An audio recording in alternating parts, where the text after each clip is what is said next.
Sir. Good morning जी, good morning जी। जो आपके पीछे बोल रहे थे उनको भी गुड मॉर्निंग।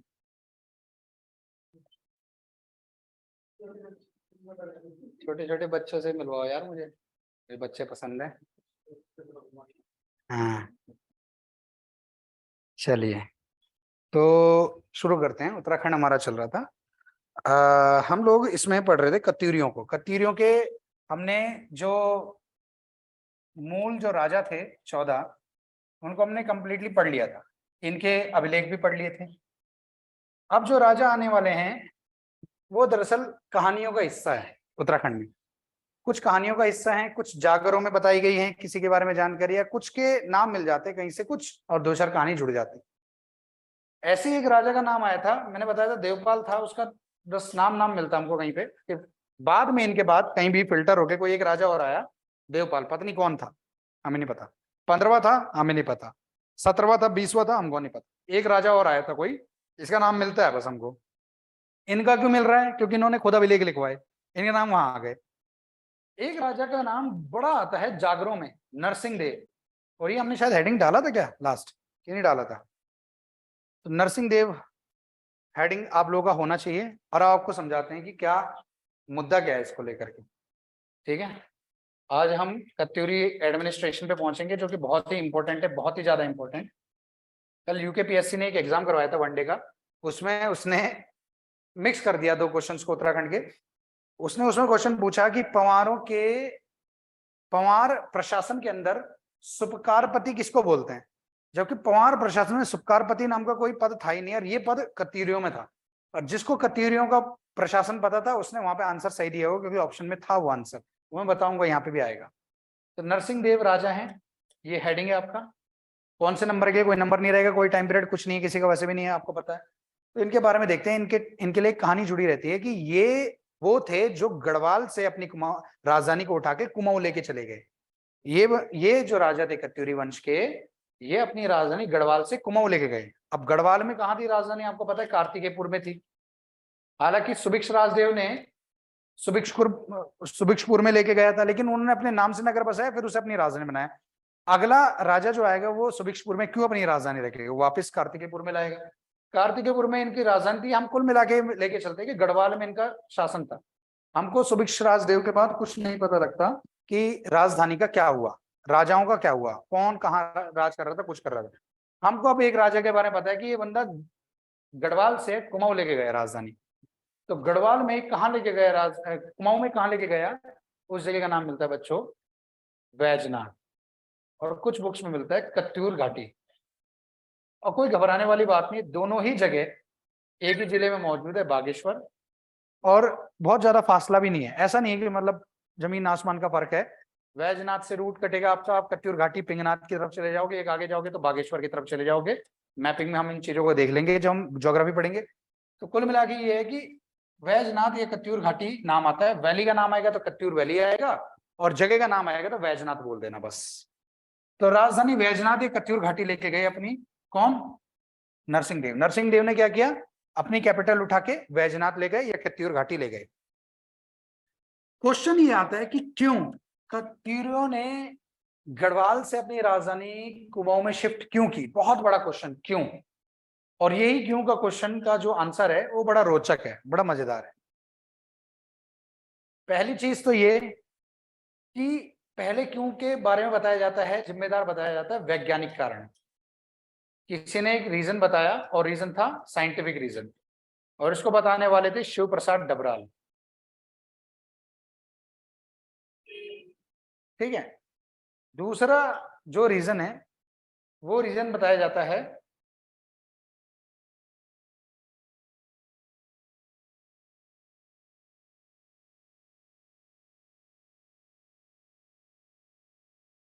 ब्राह्मण का श्राप। ब्राह्मण का श्राप कौन है ब्राह्मण, उसको भी देखना पड़ेगा अभी। एक रीजन बताया जाता है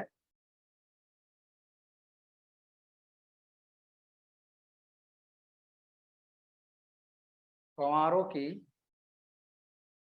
शक्ति का उदय, ये भी एक रीजन बताया जाता है। समझ रहे हो? तो कुल मिला के सारी बात क्या है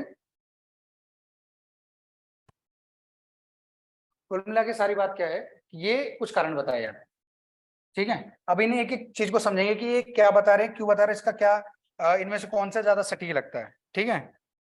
एक और जोड़ लेना इसमें, सांप्रदायिक कलह, ये का बातें मिलती हैं हमको। तो इनमें से कौन सा ज्यादा सटीक होगा उस पर हम चर्चा करेंगे, लेकिन और रीजन जो रीजन बताए जाते हैं शिफ्ट होने के कुमाऊं की तरफ इनके, वो बताऊंगा। ये इतनी बड़ी बात क्यों है इनकी कुमाऊं में शिफ्ट हो जाने वाली बात, ये राजधानी जब पूरे उत्तराखंड पे राज कर रहे हैं, तो ये गढ़वाल में राजधानी रखे, कुमाऊं में रखें, इससे क्या फर्क पड़ता है? इससे फर्क ये पड़ता है कि क्योंकि बीती कल की बात है और हमको पता है कि इनके इधर जाने की वजह से क्या हुआ था, इनके कुमाऊं में शिफ्ट होने की वजह से, कत्यूरियों के कुमाऊं में राजधानी शिफ्ट होने की वजह से हुआ ये कि जो गढ़वाल वाला हिस्सा था ना, उनसे उस जगह से कत्यूरियों का कंट्रोल धीरे धीरे खत्म होने लग गया। पहली चीज ये हुई। और जब कंट्रोल खत्म होने लग गया तो यहाँ पे छोटे छोटे गढ़ स्थापित होने लग गए। और एक वर्ड आप लोगों ने सुना होगा, क्या? बावनगढ़। गढ़वाल में 52 गढ़ हुआ करते थे कभी, वो इसी टाइम में बने क्योंकि कत्यूरी यहाँ से जा चुके थे। अब कंट्रोल धीरे धीरे फिसलता रहा और फाइनली क्या हुआ, यहाँ पे पूरा गढ़वाल ही स्वतंत्र हो गया। और जब स्वतंत्र एक तरीके से कहते हैं कि ओपन एक एरिया रहता है तो उसमें कोई भी आके कब्जा करेगा। तो यहाँ पे 52 ऐसे गढ़ या 52 ऐसे ठाकुर, 52 राजा थे जो एक एक गढ़ पे कब्जा किए हुए थे, अपने अपने एरिया में टैक्स वसूल के अपना चला रहे थे धंधा पानी। तो आते हैं हम वापस कारण पे। तो मतलब ये बहुत बड़ी बात है, तो इस पे शायद कभी कोई छोटा मोटा पॉइंट कुछ क्वेश्चन पूछ ले छोटा मोटा। वैज्ञानिक कारण ये है कि साइंटिफिक रीजन, साइंटिफिक भी क्या बोले इसको, उन्होंने एक फैक्चुअल बात बताई, उन्होंने एक लॉजिकल बात सी बताई कि जहां इनकी राजधानी थी वहां पे आता था बहुत ज्यादा हिमस्खलन होता था। क्या होता था? हिमस्खलन, ठीक है। यानी कि जैसे भूस्खलन होता है, भूमि जो है फिसलती है, लैंड स्लाइडिंग बोलते हैं उसको, यहाँ पे उसको क्या बोलेंगे? एवलांच बोलेंगे इसको, वो भी बोल सकते हैं। हिमस्खलन यानी कि आपका बर्फ यहाँ पे जो है पहाड़ से पूरी पूरी मात्रा में गिरती थी और इससे क्या होता था कि बहुत नुकसान होता था जान माल का और बिल्डिंग्स का, जो भी इन्होंने बनाई रही होगी। शिव प्रसाद डबराल कुछ रिसर्च वगैरह करके इस बात को बता रहे हैं कि क्योंकि इनके यहाँ हमेशा प्राकृतिक आपदाओं का बसेरा रहता था, उसमें बर्फ की आपदा वाला पोर्शन थोड़ा ज्यादा था, तो इसलिए उन्होंने फाइनली अपनी राजधानी वहां ले जाना ज्यादा सही समझा। उन्होंने एक वैज्ञानिक कारण बता दिया इस चीज से बचते हुए कि लोग क्या बोलते हैं, इस चीज से बचते हुए। जोशीमठ वाला इलाका भी देखें, आपको दिखेगा कि जोशीमठ और उसके आसपास का पूरा औली वाला इलाका 6 महीने 4 महीने 6 महीने बर्फ में रहता, पूरा का पूरा, इतनी मोटी बर्फ। वहां पे स्कीइंग प्रतियोगिता होती है हर साल, पूरी मोटी बर्फ रहती है यहाँ पे सर्दियों के मौसम में। और इतनी ज्यादा बर्फ होने का मतलब है कि बर्फ से संबंधित कोई भी आपदा अगर आनी चाहिए तो आ सकती है। तो इन्होंने ये रीजन बता दिया थोड़ा बहुत करके रिसर्च। दूसरा हम आते हैं सांप्रदायिक कलह पे, छोटा सा पोर्शन इसको भी खत्म करते हैं और फिर हम इस पे आएंगे, तब हम इसको देखेंगे। सांप्रदायिक कलह का कुछ लोग उल्लेख करते हैं, कुछ विद्वानों ने जब थोड़ा रिसर्च की, पढ़ा लिखा समझा उस टाइम की स्थिति को, तो उन्होंने देखा कि भारत में क्या चल रहा था, उत्तराखंड में क्या चल रहा होगा, उसको भी देखेंगे। उत्तराखंड में आप लोगों को पता है कि 2 देवताओं की बहुत ज्यादा मान्यता है, सबसे ज्यादा मान्यता 2, एक शिव और एक विष्णु। अब तो खैर भगवती भी होगी, देवी का भी बहुत ज्यादा बोलबाला है, पर शैव और वैष्णवों के बीच में बहुत जबरदस्त दंगल चल रहा था। इंडिया के लेवल पे भी चल रहा था, विचारों के आदान प्रदान में भी दंगल चल रहा था कि नहीं नहीं मेरे बड़े, मेरे भगवान बड़े, तेरे भगवान छोटे, या कुछ ऐसा। कई सारे पुराणों या कई सारी चीजों में इस चीज को क्लेम किया जा रहा था कि शिव से विष्णु आए हैं, विष्णु से फिर ब्रह्मा आए। कुछ में ऐसा क्लेम किया जा रहा था कि विष्णु से ब्रह्मा आए फिर ब्रह्मा से शिव आए, है ना। यानी कि सबसे बड़ी पावर कौन है, इसको लेकर के हमारे अंदर ये उत्सुकता रहती है। अगर हम विष्णु भगवान को मानते हैं, आप में से, हम में से कई सारे लोग हैं, अगर हम शिव की पूजा करते हैं तो हमारे आराध्य देव, हमारे इष्ट देव शिव होते हैं, और हम किसी भी कारण से उनकी तुलना किसी छोटे मोटे देवता से नहीं करना चाहेंगे। और हम ये नहीं चाहेंगे कि उन्हें छोटा करके हम किसी और को बड़ा दिखाएं। वो आदमी तो नहीं करेगा कभी वो तुलना छोटे बड़े में, है ना, बोलेगा शिव बड़ा है तो शिव ही बड़े, कृष्ण बड़े हैं तो कृष्ण बड़ा कोई देवता है नहीं। तो ऐसा होता है आमतौर पर, हमारे अंदर ये विचार होते हैं। लेकिन उस समय ये विचार प्रस्फुटित होकर निकल रहे थे, जनता में अंधी भीड़ थी, आपस में कलह हुआ शैव और वैष्णव में। और देखो रोचक बात है बड़ी, थोड़ा सा मैं विषयांतर कर रहा हूं, थोड़ा सा चीजों को मैं अलग तरीके से बता रहा हूं। देखो जरा, इंटरेस्टिंग बात यह है कि शिव और शंकर, और जिम्मेदारी के साथ पढ़ा रहा हूं, ऐसे नहीं कि कुछ भी बकैत कर दी मैंने आके, ठीक है। पिताजी पंडित है मेरे, कथावाचक है मेरे पिताजी, ये भी है, कथा व्यास है। शिव और शंकर 2 अलग कहेंगे शिव और शंकर में फर्क है, और शिव जो है वो तीनों देवताओं के पिता है, मूल है, जो आप कहेंगे शंकर एक देवता है, बाकी सब देवताओं की तरह। सर ये हम पढ़ चुके हैं सर, बोलो ये ब्रह्म कुमारी का ज्ञान है सर। बोलो भक्त वत्सल भगवान की जय। तो उन्होंने खुद ही बता दिया पहले ही। शिव और शंकर में डिफरेंस है ना। और डिफरेंस बस ये है कि ये इसको निराकार बोलते हैं, ये कोई बॉडी नहीं है, कुछ नहीं है, ये निराकार है। शैव तो बोलते हैं निराकार, वैष्णव बोलते हैं हरि को, जो इस लोक में नहीं है, दूसरे लोक में किसी। हरि सबसे बड़ी देवता है हरि। और कुछ बोलते हैं ब्रह्मा, ब्रह्मा से सबसे बड़े हैं निराकार ब्रह्म, वो ब्रह्मा को कुछ लोग मानते हैं, हालांकि ब्रह्मा की पूजा नहीं होती। शंकर बोलते हैं उसको जो दरअसल जटाधारी हैं, गले में सांप लेके चल रहे हैं, सती के हस्बैंड हैं, पार्वती के हस्बैंड बने फिर, और इस तरीके से जो अपनी लीलाएं कर रहे हैं वो शंकर है, वो उनका देह स्वरूप है। तो शंकर शिव हैं एक अलग। तो इस तरीके से ये पता लगा हमें कि शिव अगर कोई निराकार है तो उससे हुए थे विष्णु, और विष्णु के नाभि से कौन निकले थे? ब्रह्मा। और ब्रह्मा की आईब्रोज से कहते हैं कि रुद्र निकले थे, शिव, जिनको हम शंकर बोल रहे थे दरअसल अभी। और अगर फाइनली देखिए रुद्र कौन है? रुद्र दरअसल शिव का ही एक दूसरा अंग है, एक अवतार है। तो ये सर्कल बन जाता है गोल गोल, ये जुड़ गए डायरेक्टली उनसे कि इसी का देह स्वरूप रुद्र है। ये तो बॉडी के बिना है ना, ये तो शक्ति है। इन्होंने बॉडी के रूप में रुद्र के रूप में जन्म लिया, और किससे? ब्रह्मा से। ब्रह्मा ने किससे? विष्णु से। विष्णु ने किससे? इनसे। और इन्होंने किससे? ब्रह्मा से। सर्कल बन गया ना। तो हिंदू धर्म में बड़ी इंटरेस्टिंग सी अवधारणा है कि किसी देवता को छोटा बड़ा बताया ही नहीं गया, कोई बता ही नहीं सकता इस तरीके से। शिव से बड़े कौन? ब्रह्मा। ब्रह्मा से बड़े कौन? विष्णु। विष्णु से बड़े कौन? शिव। ये सर्कल से पता लग गया। तो ये सांप्रदायिक कलह उस समय लोग नहीं समझ पाए थे, बाद में विद्वानों ने किया, बहुत सारे ऐसे आए अच्छे अच्छे महान संत, तो बोलते हैं कि भेद नहीं करना चाहिए। शिव पुराण और विष्णु पुराण को पढ़ के देखिए, उसमें खुद लिखा है जो इन दोनों देवताओं में भेद करेगा वो नरक का भागी होगा। अपनी भाषा में लिखा, मैं अपनी भाषा में बता रहा हूं। तो विष्णु और इसमें दंगल चल रहा था, तो क्या हुआ कि यहाँ पे घमासान हो गया, युद्ध हो गया। तो इस कलह से बचने के लिए उन्होंने अपनी जगह बदल दी, क्योंकि जिस जगह वो मौजूद थे उससे कुछ दूरी पर केदारनाथ था, उनके पास ही कुछ दूरी पर बद्रीनाथ था। दो प्रमुख धार्मिक स्थल वहां पर आते थे। शैवों का बोलबाला था, उतने वैष्णवों का बोलबाला था। और जब ये कलह हुई तो राजा ने वहां से हटना सही समझा कि इस कलह के बीच में मेरा राज्य नहीं पनप सकता, तो छोड़ करके राजा इधर आ गए। ये भी कुछ विद्वान बोलते हैं, इससे मतलब भी। ये ब्राह्मण का श्राप वाला बड़ा इंटरेस्टिंग किस्सा है। इसमें कहानी ये मिलती है कि ये जो नरसिंह देव थे, इन्होंने क्या किया, एक बार ये गए शिकार पे। ध्यान से समझना, ये कहानी मिलती है हमको कहां पे? जागरों में। ये जागर की कहानी है स्पेशली, और आज तक चली आ रही है, जागर आज तक भी चले आ रहे हैं। तो बोलते हैं कि नरसिंह देव नाम का राजा था तिरवंश का, ये गया शिकार खेलने। और जब ये शिकार खेलने गया तो उसी बीच में एक ब्राह्मण आए, भिक्षाम देही। ब्राह्मण आए, बोले हमें भिक्षा चाहिए। रानी थी राजमहल में, उस समय राजा तो थे नहीं। रानी ने आदर सत्कार किया ब्राह्मण का। उस समय तो खैर बहुत जबरा स्वागत होता था, हुआ उनका स्वागत, उनको बिठाया गया उच्च आसन पे, उनको खिलाया गया पिलाया गया। राजा साहब बोले तो शिकार खेलने गए हैं। तब ब्राह्मण ने बोला खाने पीने के बाद कि मैंने ठीक ठाक खा लिया है, अब मुझे आराम करना है। आम तौर पे ऐसा होता था कि जब कोई सिद्ध पुरुष, महात्मा, संत या ऋषि कोई आता था या ब्राह्मण आता था तो उसे सबसे ऊंचे स्थान पे बिठाया जाता था। कई बार आपने अगर सीरियल्स में या किसी में देखा हो कि कोई बहुत बड़ा ऋषि अगर आ जाता था और अगर बैठने की इच्छा जाहिर करता था, राजा अपना सिंहासन छोड़ के उनको वहां बिठा के खुद नीचे बैठता था वहां उनके चरणों में। अगर कहीं सीरियल में देखा हो ऐसा, मैं आप लोगों को इमेजिनेशन बनाने के लिए बोल रहा हूँ, पर आमतौर पर होता है ऐसा कि सबसे उच्च स्थान पे सिद्ध पुरुष को बिठाया जाएगा, देखिए आप यहाँ बैठिए, राजा ऊपर हो सिद्ध पुरुष नीचे हो, तो वो अपमान माना जाता था।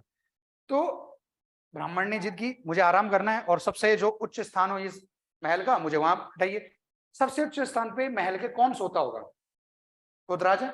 राजा के कमरे में गए, राजा के जो वो थे पलंग था या बिस्तर था या जो भी था, शयन कक्ष था, वहां लेके गए। ब्राह्मण स्त्रीदेव को वहां सुला रही, आप सही है मलमल के बिस्तर आराम से मजे से।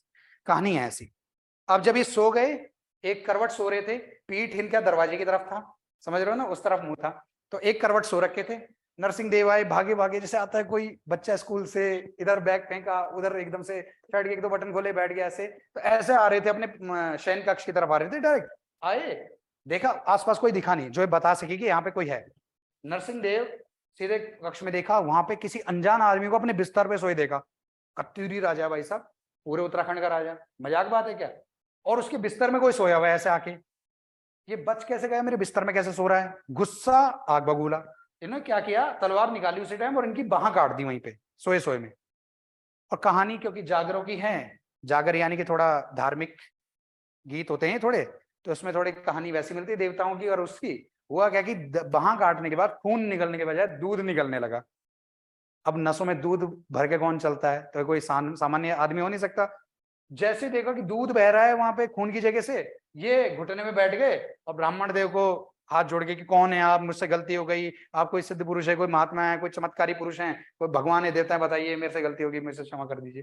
बोला गलती क्या, आप तो मेरी, तूने बाजू काट दिया, क्या गलती, हाथ तूने मेरा काट दिया। तो फिर उन्होंने दर्शन दिए या बताया, अपना परिचय दिया कि मैं नरसिंह हूं। नरसिंह मतलब कौन सा, दरअसल नरसिंह, नरसिंह देवता वही विष्णु के अवतार। और दरअसल उत्तराखंड में बहुत ज्यादा पूजे जाते हैं नरसिंह देवता और भैरव देवता, बहुत पूजे जाते हैं। तो नरसिंह देवता हूं मैं। और कौन सा नरसिंह हूं, बताया गया है कि भैरवों की संख्या 84 है, 84 भैरव हैं और 9 नरसिंह है। अलग अलग प्रकार के बताए, जैसे दुर्गा के बताए जाते हैं अवतार 9 बताए जाते हैं, नवरात्र ऐसे पूछते हैं ना अलग अलग दिन, तो ऐसे बताए जाते हैं कि भैरव 84 हैं और नरसिंह भी 9 है। तो 9 में से एक नरसिंह का नाम है दूधधारी नरसिंह, दूधा नरसिंह। तो वो वाले नरसिंह आए थे यहाँ पे इसकी परीक्षा लेने, इसकी सेवा लेने के लिए। अब राजा ने तो ये कर दिया, अब इन्होंने बताया मैं नरसिंह हूं, मैं तो तेरे यहाँ आया था तेरे से सेवा लेने के लिए, तूने ये कर दिया, अब तो तुझे श्राप मिलेगा ही मिलेगा।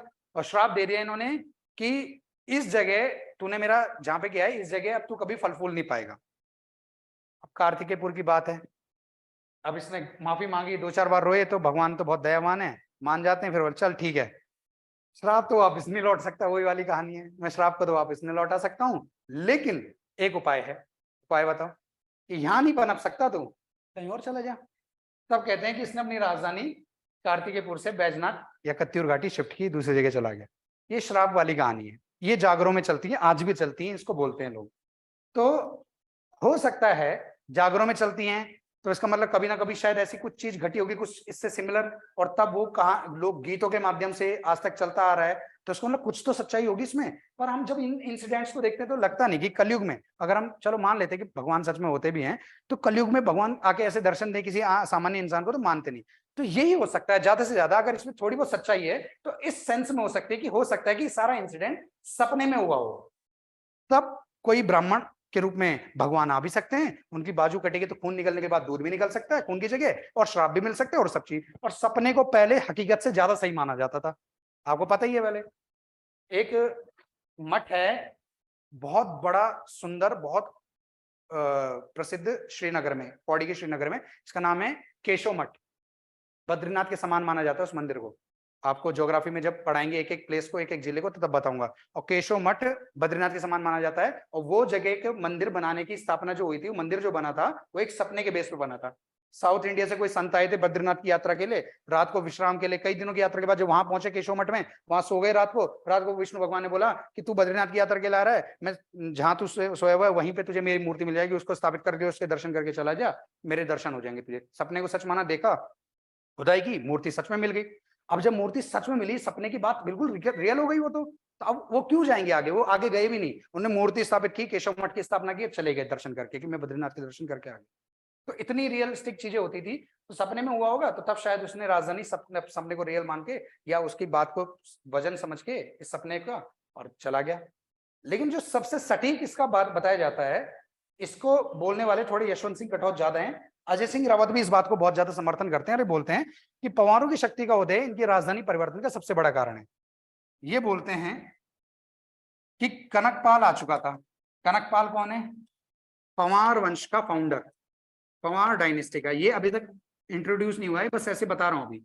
पंवार वंश गढ़वाल का राजवंश था और इसका पहला राजा था कनकपाल, जो दरअसल मालवा से आया था, मालवा क्षेत्र से परमार वंश का आया था ये राजा, राजकुमार आया था। और चांदपुरगढ़ यानी कि चमोली के गैरसैंण वाले इलाके के आसपास के इलाके को इसने अपना गढ़ बना के वहां पे शासन शुरू कर दिया। धीरे धीरे इस वंश के एक से एक प्रतापी राजा होने लगे, और इन प्रतापी राजाओं के दबाव में फाइनली क्या हुआ कि जब गढ़वाल में इनका दबदबा ज्यादा हुआ, तो दो ही चीज हो सकती थी, या तो युद्ध कर लो इनसे, इन्हें हटा दो यहाँ से, युद्ध करके उखाड़ दो इनको, तो हम वापस अपना कंट्रोल ला पाएंगे इस एरिया पे। और या तो ये, अगर तुम्हें लगता है कि ये ऐसे दुश्मन है जो समाप्त तो होंगे नहीं, उल्टा हमें समाप्त कर सकते हैं, इतने पावरफुल हैं, इनसे पंगा लेना बहुत बड़ी दिक्कत हो जाएगी, तो फिर यही हो सकता है कि खुद ही इस जगह को छोड़ के दूसरी जगह चले जाओ। तो इन्होंने पंगा लेना सही नहीं समझा पंवारों से, ऐसा माना जाता है। कत्यूर उस समय कमजोर हो ही चुके थे, ज्यादा पावरफुल थे नहीं, इतनी ज्यादा थी नहीं। कनकपाल ज्यादा ताकतवर था, या इसके जो वंशज थे वो ज्यादा ताकतवर थे, तो इसने पंगा नहीं लिया और इसने राजधानी ही चेंज कर दी, खुद उधर चला गया, इधर इनके दबाव में, शक्ति के दबाव में, कि कोई लड़ाई ही नहीं होगी तो मैं अपना अलग चला जाता हूँ। पता लगा लड़ाई हुई तो मेरे पास जो है वो राज्य भी छिन गया, या मेरा ही काम तमाम हो गया, क्योंकि पावरफुल हैं, ये पावरफुल थे, शुरू से थे। ठीक है, तो जब इनको पढ़ना शुरू करेंगे, इसके बाद हम पढ़ेंगे ही, तो तब मैं बताऊंगा। फिलहाल हम लोगों ने जो देखा है, फाइनली ये देखा कि नरसिंह देव कत्यूरी वंश का जो अब राजा था, ये राजधानी चेंज करता है और वैजनाथ लेके जाता है, कुछ बोलते कत्यूर घाटी, और उसके कारण बताए जाते हैं 4, जिनको हम लिख देंगे। बस कहानियां मैंने बता दी तो डिटेल लिखने की जरूरत नहीं, आप खुद लिख सकते हैं। और बस लिखिए, जरा हेडिंग डालिए, नरसिंह देव हेडिंग डालिए।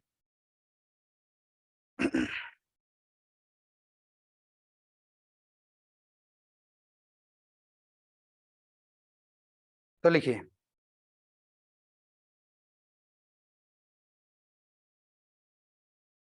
नरसिंह देव ने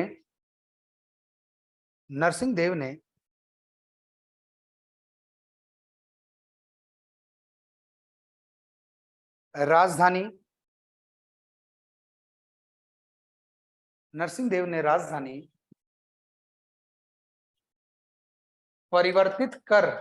परिवर्तित यानी कि चेंज, परिवर्तित कर वैजनाथ स्लैश करके लिखना कत्यूर घाटी, या ब्रैकेट में लिख लेना कत्यूर घाटी, कोई प्रॉब्लम नहीं है। नरसिंह देव ने राजधानी परिवर्तित कर वैजनाथ स्लैश कत्यूर घाटी को अपनी राजधानी बनाया।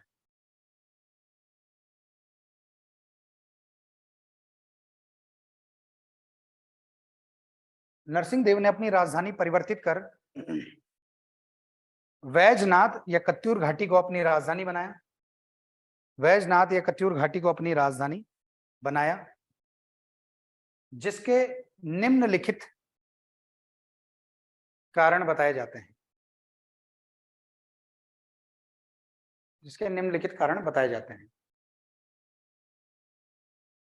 डैश करके हेडिंग डालिए कारण, इसमें एक लाइन लिखनी पड़ेगी, इसे मुझे ऊपर ही लिखवानी थी ये लाइन, और एक लाइन थोड़ा ये इंट्रो, मतलब इंट्रो की लाइन होती है, थोड़ा ऐसे लिखना चाहिए इन चीजों को, जब हम क्लियर ना होना कि कौन सा एक कारण सही होगा, तो हमें लिखना पड़ता है कि इस जो फैसले है, इस फैसले के पीछे विद्वानों में मतभेद है, तो ये लाइन हमें लिखनी पड़ेगी। कारण हेडिंग डाल के लिखिए इसमें, नरसिंह देव के राजधानी परिवर्तित करने के कारणों को लेकर, नरसिंह देव के राजधानी परिवर्तित करने के नरसिंह देव के राजधानी परिवर्तित करने के नरसिंह देव के राजधानी परिवर्तित करने के कारणों को लेकर, ऐसे लिखो, कारणों को लेकर विद्वानों में मतभेद हैं,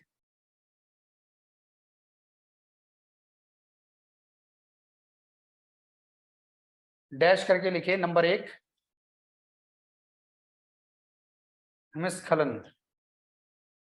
पहला रीजन क्या बताया जाता है? हिमस्खलन, ठीक है। और ये किसने दिया था reason? Shiv Prasad Dabral, encyclopedia of Uttarakhand. Number 2 reason क्या है? सांप्रदायिक कलह,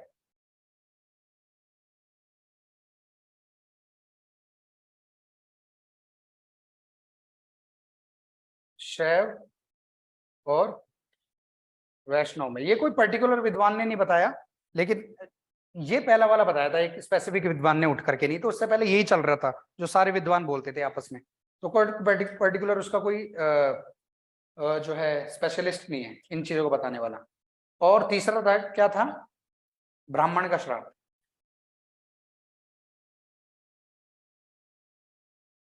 ये कहां से मिलता है? ये राइटर ने नहीं, ये लोक गीतों ने हमको बताया, जागरों से। हमें जानकारी प्राप्त होती है, ब्राह्मण का श्राप। ठीक है।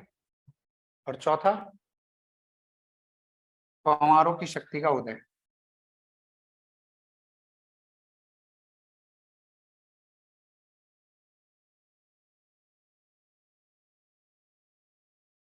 पंवारों की शक्ति का उदय। ठीक है। इसमें आप किसी राइटर का नाम, वैसे 2-3 राइटर हैं इसमें, और जो इस बात पे सबसे ज्यादा जोर देते हैं उनका नाम लिखिए, यशवंत सिंह कटोच। यशवंत सिंह कटोच। ठीक है, क्योंकि ये ज्यादा सटीक कारण लगता है, और यशवंत सिंह कटोच और कई सारे विद्वान इस बात का समर्थन कर रहे हैं। मैं भी खुद इस चीज को मानता हूं, क्योंकि बाकी सारी चीजें इतना कोई स्पेसिफिक रीजन नहीं लग रहा कि ये लोग शिफ्ट हो रहे हैं इधर। यही हो सकता है कि कोई दबाव में, मजबूरी में वहां से हट रहा हो, नहीं तो कोई अपने इतने बड़े एरिया से कंट्रोल नहीं छोड़ेगा। तो इसमें आप नीचे लिखेंगे, पैरा चेंज करके एक पैरा बना के लाइन लिखेंगे 1-2, और फिर इस नरसिंह देव को खत्म करेंगे। लिखिए, नरसिंह देव के समय, नरसिंह देव के समय पंवार, नरसिंह देव के समय पंवार एक बड़ी राजनीतिक शक्ति के रूप में उभरे। नरसिंह देव के समय पंवार एक बड़ी राजनीतिक शक्ति के रूप में उभरे। नरसिंह देव के समय पंवार एक बड़ी राजनीतिक शक्ति के रूप में उभरे।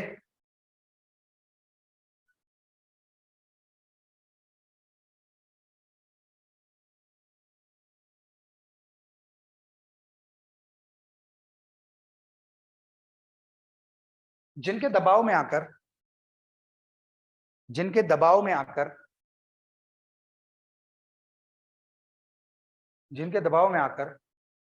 कत्यूरियों को अपनी राजधानी, राजा का नाम तो ऊपर लिखा ही है, पता है आपको, पर हम अलग से लिख रहे हैं इसको थोड़ा अलग तरीके से।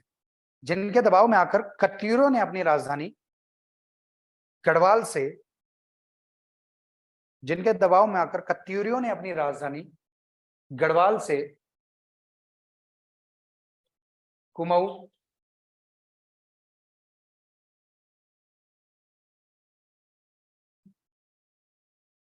स्थानांतरित कर दी। क्या कर दिया मैंने?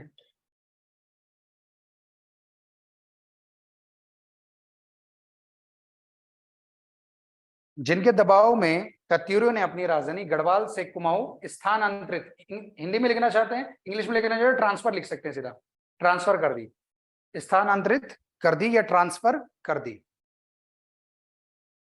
उसके बाद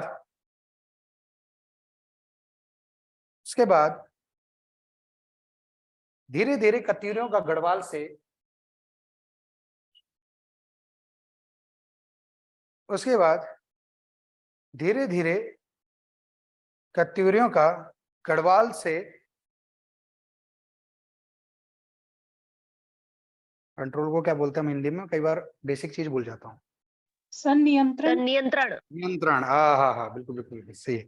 मैं एक बार डोंकी की स्पेलिंग भूल गया था, होता है मेरे साथ, बहुत अजीब सा सॉफ्टवेयर है मेरा। तो उसके बाद धीरे धीरे कत्यूरियों का गढ़वाल से, यही बोला था मैंने अभी, नियंत्रण छूट गया, नियंत्रण छूट गया, नियंत्रण छूट गया,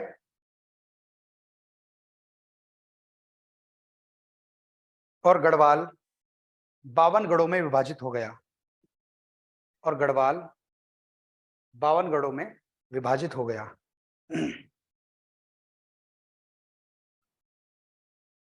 अब मेरी बात लिख लो पहले। और उसके बाद गढ़वाल 52 गढ़ों में विभाजित हो गया। मेरी बात ध्यान से सुनो, मैं 1-2 राजाओं के बारे में और बताने वाला हूं।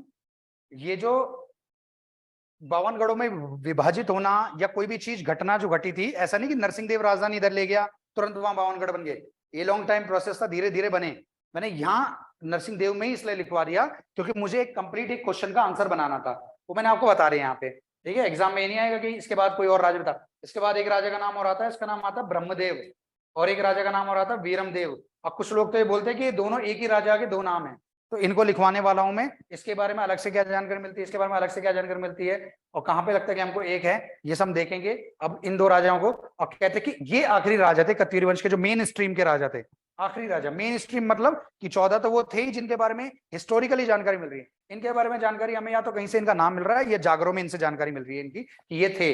अब हम बार बोल रहे हैं जागर यानी कि लोकगीत, और लोकगीत का मतलब ये होता है कि वो पीढ़ी दर पीढ़ी सुनाए जा रहे हैं, वो लिखा नहीं है कहीं पे, वो कहीं पे ऐसे नहीं कि बना दिया गया। लोकगीत का मतलब होता है जो परंपरा से किसी ऐतिहासिक घटना पर किसी ने कोई उसे आगे तक बच्चों को सुनाने की कहानी सुनाता है, तो गीत के माध्यम से सुना दिया, वो लोकगीत बन जाते हैं। तो लोकगीत हम बोलते हैं कि थोड़ा बहुत उसमें फिक्शनल चीजें होती हैं बच्चों को सुनाने के लिए या अगली पीढ़ी को सुनाने के लिए, फिक्शन डालते हैं उसमें थोड़ा सा इंटरेस्ट डालने के लिए, वो सब चीजें ताकि याद भी रहे थोड़ा अच्छा, वैसे करते हैं। पर लोकगीत पूरी तरीके से झूठ भी नहीं हो सकते। अगर इनका नाम आया तो ये थे राजा, कुछ कुछ एविडेंस मिलते हैं कि ऐसे कोई राजा रहे होंगे। तो इनके बारे में हम लिखेंगे। इनकी मृत्यु के बाद जब कत्यूरी बिल्कुल कमजोर हो गए, तब गढ़वाल 52 गढ़ों में विभाजित हुआ। इसका मतलब ये नहीं है कि मैंने यहीं पे लिखवा दिया तो बस तुरंत गढ़वाल 52 गढ़ों में विभाजित हो चुका है और ये हो गया, वो मैंने यहाँ पे लिखवा दी जानकारी। अब कंप्लीट एक पॉइंट तुम्हारा तैयार हो गया। अब एक पैरा चेंज करके नरसिंह देव का एंड लिख लेते हैं। नरसिंह देव के बाद, नरसिंह देव के बाद की जानकारी, नरसिंह देव की बाद की जानकारी, नरसिंह देव के बाद की जानकारी, जानकारी एक वर्ड लिखना पड़ेगा नया हिंदी का, जन जन श्रुतियों, जन श्रुतियों,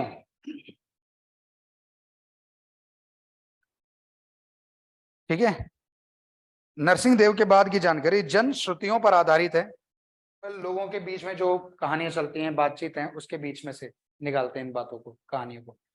नरसिंह देव के बाद की जानकारी जन श्रुतियों पर आधारित है, जन श्रुतियों पर आधारित है, जिसके अनुसार, जिसके अनुसार बाद में प्रीतम देव, जिसके अनुसार बाद में प्रीतम देव, प्रीतम देव, धामदेव, धामदेव, धामदेव, कौमा ब्रह्मदेव, ब्रह्मदेव तथा वीरमदेव, वीरमदेव, कत्यूरी वंश, वीरमदेव कत्यूरी वंश के, वीरमदेव के बाद लिखो वीरमदेव कत्यूरी वंश के कुछ अन्य राजा हुए।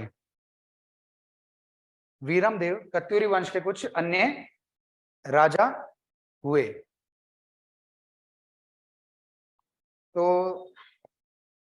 अब क्या है, अब बात यह है कि इन राजाओं के नाम मिल रहे हैं, कहानियां हर किसी से कुछ ना कुछ मिलती है। जैसे प्रीतम देव के बारे में बोलते हैं कि प्रीतम देव की एक वाइफ थी जिसका नाम था जिया रानी, और इनके नाम की मेला भी लगता है, इनके नाम की कई सारी जगह भी है कुमाऊं में, ठीक है। जिया रानी को छोड़ देते हैं क्योंकि हम स्पेसिफिकली ज्योग्राफी में जब प्लेसेस आते हैं वहां पे देखते हैं, ऐसी कोई कहानी है जो यहाँ पे बताई जाए। इंटरेस्टिंग है हमारे लिए आखिरी राजा जिनके नाम बाद में लिए गए, ब्रह्मदेव और वीरमदेव। देखो, जब विद्वान राइटर्स और जो स्पेशलिस्ट हैं, इसके हिस्टोरियंस हैं, वही क्लियर नहीं है कि आखिरी राजा दोनों में से कौन था, तो हम कहां से बताएंगे। पर हम क्या कर सकते हैं कि हम चीजों को एक्सप्लेन कर सकते हैं। मैं अब आपको जो नोट्स में लिखवाऊंगा वो इस तरीके से लिखवाऊंगा कि आपकी समझ में अच्छे से आना चाहिए कि या तो मुझे क्या करना था, मेरे हाथ में फैसला ये था। पहले मैं क्या लिखवाता था, बहुत पहले मतलब 2016-17 के आसपास में, 18 में शायद मैंने अपडेट किया अपने नोट्स को, 16-17 में शुरुआत, और उस समय इतना डीप जाता नहीं था कहीं भी कोई क्वेश्चन। पर एक बात बता रहा हूं मैं कि शुरुआत में मैं लिखवाता था कि ब्रह्मदेव / वीरमदेव, सीधा लिखवा देता था, जो भी बात कहानी है एक चीज लिखवा देता था।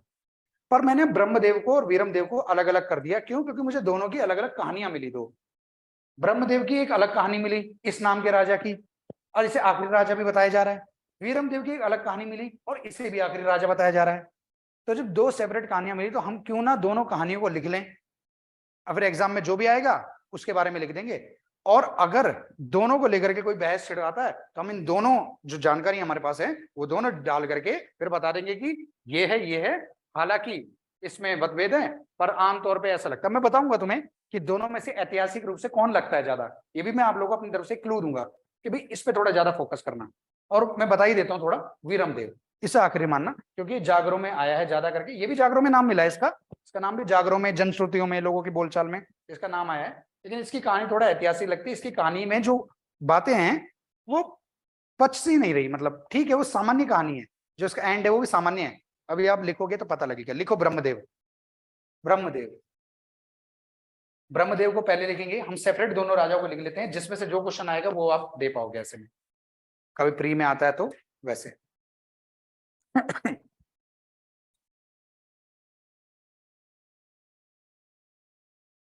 तो ब्रह्मदेव में लिखो, इतिहासकारों में, लैंग्वेज में लिखवा रहा हूं पूरी, इतिहासकारों में कत्यूरी वंश के आखिरी राजा, आखिरी नहीं अंतिम में लिखो, इतिहासकारों में कत्यूरी वंश के अंतिम राजा को लेकर अलग अलग मत प्रचलित हैं। इतिहासकारों में कत्यूरी वंश के अंतिम राजा को लेकर, इतिहासकारों में कत्यूरी वंश के अंतिम राजा को लेकर, अंतिम राजा को लेकर अलग अलग मत प्रचलित हैं, अलग अलग मत प्रचलित हैं। कुछ लोग ब्रह्मदेव को कत्यूरी वंश का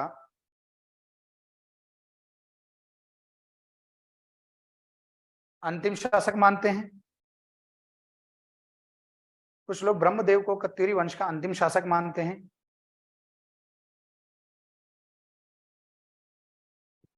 देखो बच्चों, मैंने अभी आपके सामने दो नाम रख के बोल दिया था कि इतिहासकारों में जबरदस्त मतभेद है, दोनों में से कौन है। अब आप लैंग्वेज देखो कि आप लोगों को कभी ऐसी चीजें आई तो आपको लिखना कैसे है, कैसे लिखना होता है। आप लोगों को लिखने का तरीका भी बता रहा हूं मैं कि अब जब मतभेद है तो इसको लिखा कैसे जाए, तो वैसे आप लिख रहे हो, मतभेद की बात को अपनी शब्दों में लिख रहे हो आप कि ऐसा ऐसा है। कुछ लोग ब्रह्मदेव को अंतिम शासक मानते हैं, और उसके बाद लिखो कुछ वीरमदेव को, तो कुछ वीरमदेव को, ठीक है, वीरमदेव को लिख के भी पूर्ण विराम लगा सकते हो, पूरी लाइन लिखना तो पूरी लाइन लिख सकते हो। तो कुछ वीरमदेव को अंतिम शासक मानते हैं, ठीक है, तो कुछ वीरमदेव को, ये हो गया। आप लोगों ने पहले एक स्पष्ट क्लियर कर दिया कि भाई दोनों को मानते हैं। अब हम पैरा चेंज करके इनके फैक्ट्स बताएंगे। लिखिए, कुछ लोग तो ब्रह्मदेव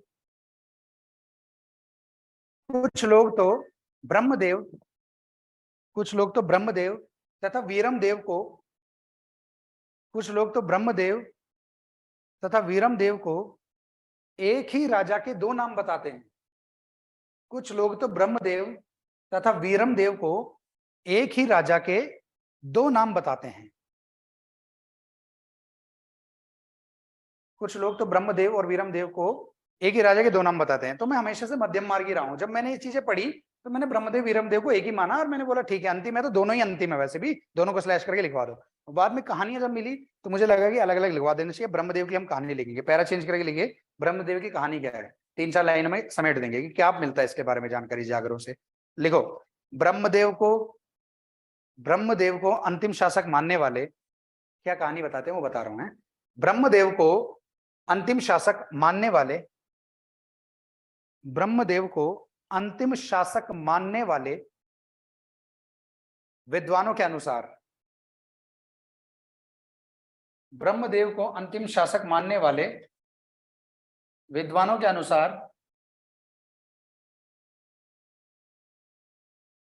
अनुसार, सामने डेट लिखी मैंने, टाइम पीरियड लिखा सॉरी, 1398 to 99 है ना, 1398-99, 1398-99। कोई है आप में से जो इस तिथि के बारे में कुछ बता सकता है, क्या क्यों है खास इतिहास में? सर तैमूर का आक्रमण। बिल्कुल सही, शाबाश बच्चे, ठीक है। क्लास में भी बताया किसी ने ऑफलाइन में, और तुमने भी बताया, ठीक है। तैमूर लंग का आक्रमण हुआ था इस दौरान भारत में, ठीक है।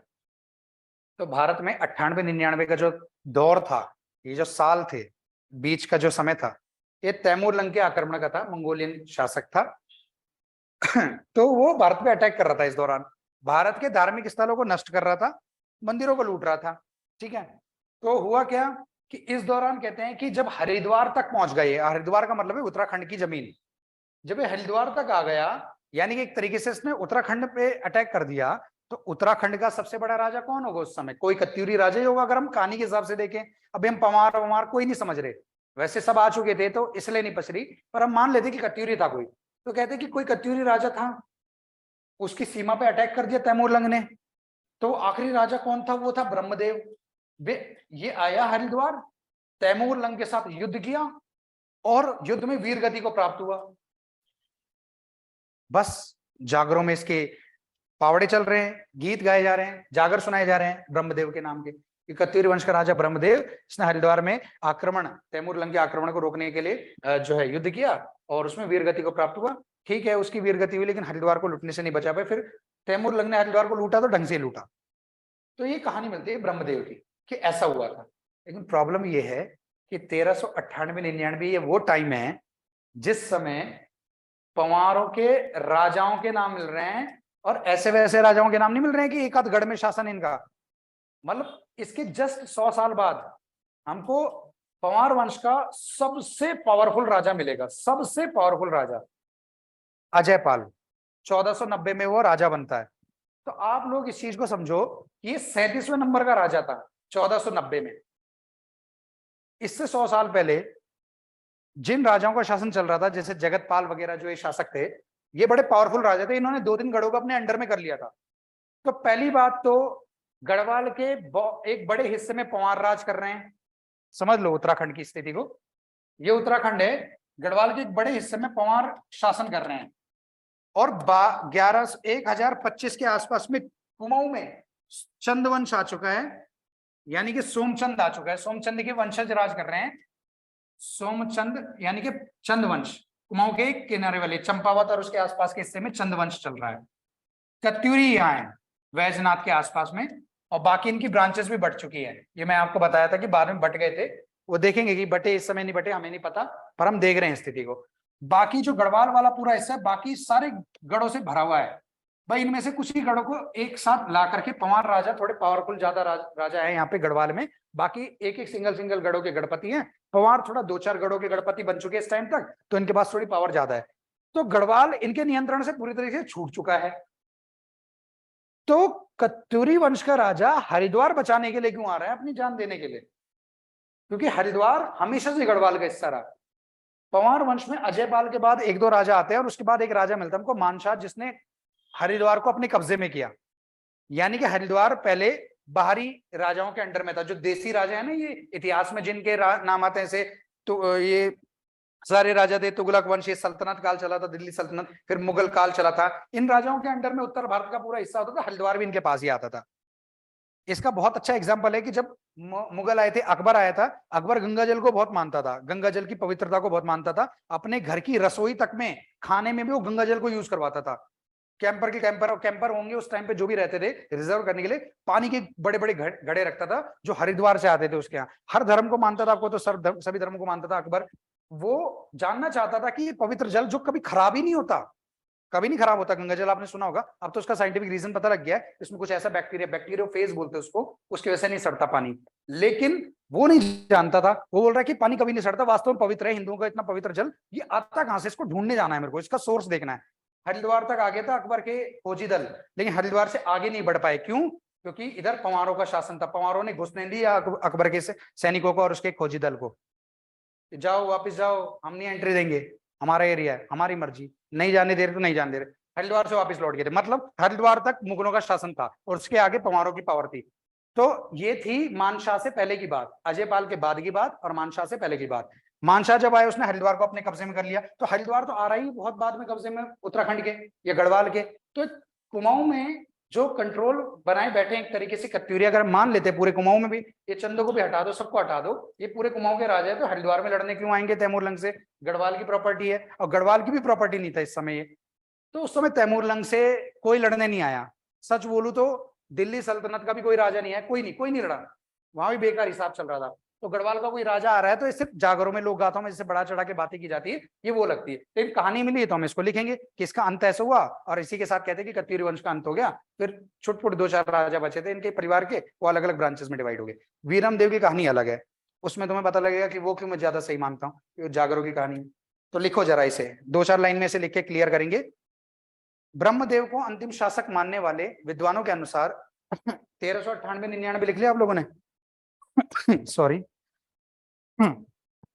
ब्रह्मदेव को अंतिम शासक मानने वाले विद्वानों के अनुसार 1398-99 के दौरान तैमूर लंग के आक्रमण के समय, 1398-99 के दौरान तैमूर लंग के आक्रमण के समय ब्रह्मदेव कत्यूरी वंश का अंतिम शासक था। के समय ब्रह्मदेव कत्यूरी वंश का अंतिम शासक था। ये अंतिम कैसे हो गया कि ये भी आके मर गया, तो अंतिम यही था। ब्रह्मदेव कत्यूरी वंश का अंतिम शासक था। अरे यार क्या बोल रहा हूं मैं, ब्रह्मदेव कत्यूरी वंश का शासक था, अंतिम क्यों बोलेंगे हम वहां पे? अंतिम तो तब होगा जब मरेगा। तो तैमूर लंग के आक्रमण के समय ब्रह्मदेव कत्यूरी वंश का शासक था। उस दौरान ब्रह्मदेव था, मतलब शासक, ब्रह्मदेव कत्यूरी वंश का शासक था।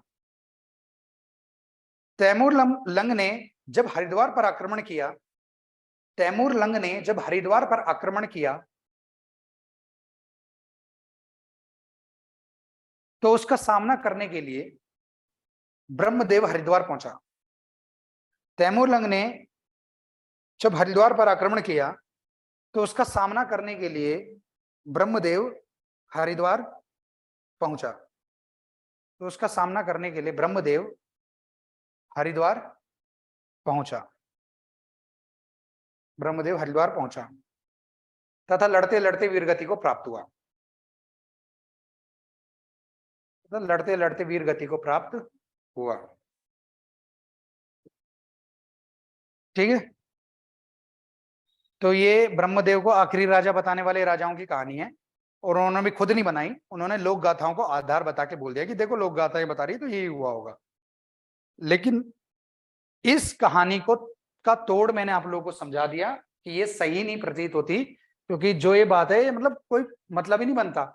और अगला बंदा नैनीताल और उसके आसपास के एरिया में भी राज नहीं कर रहा है, वैजनाथ के आसपास के इलाके में राज कर रहा है, नीचे भी नहीं है कि चलो बगल में अटैक हुआ है, चलो तैमूर लंग से लड़ने जाते हैं, हमारे मंदिरों को तोड़ रहे हैं ना। तो उधर से किसी राजा का आकर के हरिद्वार को बचाना बहुत अजीब लगता है, और जागरों में कहानी मिलती, कोई ऐतिहासिक विवरण नहीं है इसका। इतना बड़ा कोई कदम उठा रहा है कोई राजा तैमूर लंग के खिलाफ, तो उत्तराखंड की हिस्ट्री छोड़ो, उसका इंडियन हिस्ट्री में कहीं ना कहीं नाम आ जाता है एक बार कि एक पहाड़ी राजा या खस देश के राजा ने ऐसा ऐसा किया, पर नहीं मिला। चलो छोड़ो, अब हेडिंग डालते हैं वीरम देव। अब इसकी कहानी समझेंगे। वीरम देव,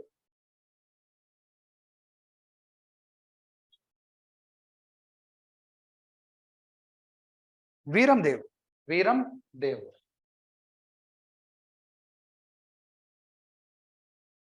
आखिरी राजा है जिसके बारे में आप पढ़ रहे हो, क्योंकि हिस्टोरिकली इसको माना गया है, जागर वाले को अलग रख के इसको बोल दिया गया है कि इसका नाम बहुत मिल रहा है, बहुत जगहों से इसके एविडेंस मिल रहे हैं। ठीक है, यही आखिरी राजा है, तो इसके बारे में कहानी लिखेंगे। इसकी कहानी जो लगती है ना, वो लगती है वास्तव में कि आखिरी राजा कोई क्यों हो सकता है, इसके ऐसे काम रहे होंगे जो ये आखिरी राजा बना।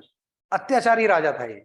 अब ये कहानी थोड़ी थोड़ी एंशिएंट हिस्ट्री या मिडिवल हिस्ट्री में राजाओं के अंत की कहानी से मैच करती हुई लग रही है। हाँ, ये तो होता था, एक पहला आदमी होता था, फाउंडर होता था, जो अपनी मेहनत से गद्दी प्राप्त करता था, तो उसके अंदर एक बहुत ही ज्यादा पॉजिटिव चीजें होती थी काम करने के लिए, प्रजा के लिए, सबके लिए वो अच्छा काम करता था। उसके बेटे और अच्छा करते थे, क्योंकि राज्य भी छोटा सा, राज्य का विस्तार करना सब कुछ है। फिर उसके बेटे और राज्य का विस्तार करते थे। जब वो अपनी मैक्सिमम लिमिट में पहुंच जाते थे, फिर उसके बेटे को क्या करना होगा, उसके बेटे को ना कहीं आक्रमण करना ना कुछ, उसको मुफ्त में एक राज्य मिल गया पूरा पूरा, उसको खाने के लिए पूरा राजकोष भरा पड़ा मिला हुआ है, सारी लिमिट जितनी थी राज्य के बढ़ाने की वो सब हो चुकी है, उसे कुछ करना नहीं, बैठ के खाना है तो बैठ के खाएगा, बिगड़ेगा फिर उसका बेटा और बिगड़ेगा, और फाइनली क्या करेंगे, करने के लिए कुछ नहीं होता, अत्याचार, चल भाई इसके हाथ पैर काट दे, इसने उसकी तरफ देखा, इसकी आंखें निकाल दो, ऐसे ऐसे काम करेंगे। और फिर ऐसे राजाओं का अंत होता था। हमने मौर्य वंश से लेके गुप्त वंश से लेके सब राजाओं के साथ ऐसे ही होते हुए देखा। मौर्य वंश में तो आखिरी राजा वृहदत्त था, अटैक हो रहा था ग्रीक्स का, और वो आखिरी राजा कुछ नहीं कर रहा था, तब पुष्यमित्र शुंग ने राजा की गर्दन सेना के सामने उड़ा के तब राजा बना। पुष्यमित्र शुंग वंश की स्थापना की और तब ग्रीक्स से लड़ा अकेला। तो वो भी एक कहानी मिलती है। तो ऐसे यहाँ पे हुआ। वीरमदेव की कहानी बड़ी इंटरेस्टिंग है। ये बंदा एक तो अपने आप को बोलता है महाराजा धीराज, इसकी उपाधि मिलती है सोर्सेस से, महाराजा धीराज। तो अगर हम बोलेंगे तो महाराजा धीराज की उपाधि धारण करने वाला ये आखिरी कत्यूरी राजा था, क्योंकि इसके बाद के जो राजा थे सारे, वो राजा बहुत छोटी छोटी ब्रांचेस में डिवाइड हो गए, यानी कि कत्यूरी खत्म हो गए, पतन हो गया उनका, एक तरीके से बोल सकते हैं। ये महाराजा धीराज की उपाधि धारण कर रहा है।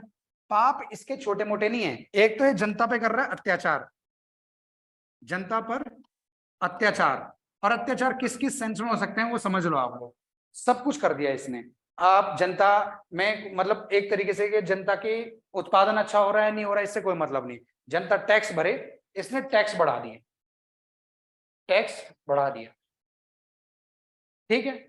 एक सबसे बड़ा खतरनाक काम इसने ऐसा कर दिया, जिस काम को करने के बाद से जो कत्यूरियों का एक था ना, एक क्या बोलेंगे कि उनका एक सम्मानजनक जो थी, सम्मान सूचक जो माना जाता है कत्यूरियों को, वो इसने सारा खत्म कर दिया। इसने क्या किया, अपनी ही मामी से जबरदस्ती विवाह कर लिया। दिमाग है देखो उसका। मामी का नाम मिलता है तिलोत्तमा देवी, तिलोत्तमा देवी मिलता है, कहीं पे त्रिलोचना देवी मिलता है, उससे फर्क नहीं पड़ता।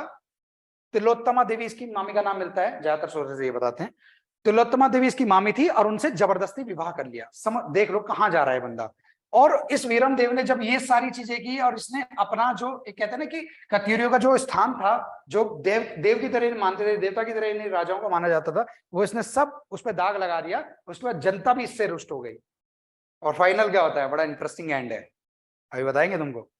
फाइनल में ये होता है कि वीरमदेव जब इतना ज्यादा अत्याचारी हो गया, तो अच्छा इस बंदे को खुद को पता था कि बहुत ज्यादा अत्याचारी हूं। कैसे? एक खाना जब खाता था तो खाना खाने से पहले इसने खाना टेस्ट करने वाला रख रखा था। यानी कि एक तरीके से कह सकते हैं कि अपनी भाषा में बोलते थे झूठा खाना खाता था ये। झूठा ही बोलो। इसके पास जो खाने की थाली परोसी जाएगी, उसको टेस्ट करने के लिए उस खाने को, एक एक चीज को पहले एक आदमी चेक करेगा। अब ऐसा नहीं कि उसी चम्मच से खाएगा, चेक करवा देगा, तू खा पहले। थोड़ी देर देखा उसे, हिल रहा, कांप तो नहीं रहा ये।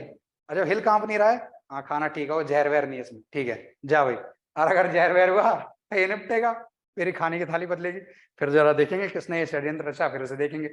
तो खाने की थाली भी अब अगर ऐसा कर रहा है तो इसका मतलब इसे पता था कि मैं किंग जोंग उन हूं, है ना, जो भी है वो वही। तो इसे पता था। इसने दूसरा काम क्या किया, इसके अलावा दूसरा खतरा इसे कहां था, घर से बाहर, अंदर के इसने ऐसे ऐसे इंतजाम कर रखे थे हर जगह पे।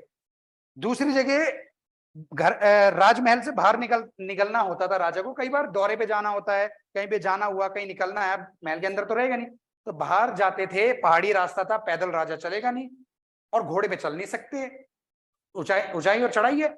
तो एक ही तरीका था, बहुत ही सिंपल, सबसे बेस्ट, पालकी पे बैठ के बाकी इन 4 आदमी ले जाएंगे इनको पालकी में बिठा के। दूसरा इसने क्या इंतजाम किया कि इसने पालकी में जो आदमी इसको उठा के ले जाते थे उनको जंजीरों से बंधा देता था पालकी के साथ। मान लो ये मेरे को बिट्टे में फेंकेंगे कहीं नीचे तो खुद भी जाएंगे। मान लो मेरी पालकी फेंकेंगे नीचे, मुझे अब क्या है, 2 मिनट का काम है, खाई, पूरा पहाड़ी रास्ता चल रहा है, एक थोड़ा सा झटका मार के नीचे फेंकी पालकी, राजा निपट गया, काम खत्म। तो क्या करता था कि उनको जंजीरों सहित पूरा अटैच करवा देता था सीधा पालकी के साथ। तो अब पालकी कहीं जाएगी तो ये भी जाएंगे साथ में। पर आप समझो जरा, इसके अत्याचार की लिमिट इतनी ज्यादा क्रॉस हो चुकी थी कि जो इसके पालकी उठाने वाले बंदे थे उन्होंने सेक्रीफाइस किया इसके लिए। और इसका अंत कैसे हुआ, इसको पालकी पे ले जा रहे थे, एक आई बढ़िया सी खाई, पहाड़ी लोग उसको बोलते बिट्टा आया और वो पालकी समेत खुद इसे लेके नीचे कूद गए। राजा का अंत, उन 4 लोगों का भी अंत हो गया, लेकिन राजा के अत्याचार से जनता को मुक्ति दिलाई। उनके साथ कौन सा बहुत अच्छा व्यवहार होता था, सारे दासों के साथ और इनके साथ। इस तरीके से वीरमदेव का अंत हुआ। और ये पहाड़ी राज्य के एक राजा की कहानी से शूट भी कर रहा है, पहाड़ी से फेंक के मार दिया। कहानियां बिल्कुल ठीक है। अब हम खुद कोई नहीं होते कि नहीं ये ज्यादा खराब लग रही है, ज्यादा सही लग रही है, इसको मान लो। पर हम ये बोल रहे हैं कि थोड़ा सा लॉजिकल बन के देखें, दोनों में से किसी को थोड़ा ऊपर रखना पड़ेगा, तो इस कहानी को रखना पड़ेगा। वीरमदेव को ऐतिहासिक राजा बताया भी जाता है, कई बार कई जगह इसका नाम मिलता है। ब्रह्मदेव का नाम सिर्फ जागरों में मिलता है, इसका नाम कई बुक्स में मिल जाता है, कई सारे राजाओं की वंशावलियों में इसका नाम मिल जाता है। है ना। तो लिखिए जरा वीरमदेव की कहानी को शॉर्ट में लिखेंगे। आप लोगों को समझ में आ गया? हाँ, ये कत्यूरी वंश है। देखो वही ललित शूरदेव कैसे कैसे राजा हुए, क्या क्या पढ़ा उनके बारे में हमने। और एक ये है, मामी से शादी कर रहा है अपनी। लिखो, यह कत्यूरी वंश का अंतिम स्वतंत्र शासक था। अंतिम स्वतंत्र शासक था। स्वतंत्र कैसे बोल रहे हैं, इंडिपेंडेंट कैसे बोल रहे हैं, उपाधि ले रहा है ना महाराजा धीराज। अंतिम स्वतंत्र शासक था। इसका शासन इसके अत्याचारों के लिए जाना जाता है। इसका शासन इसके अत्याचारों के लिए जाना जाता है।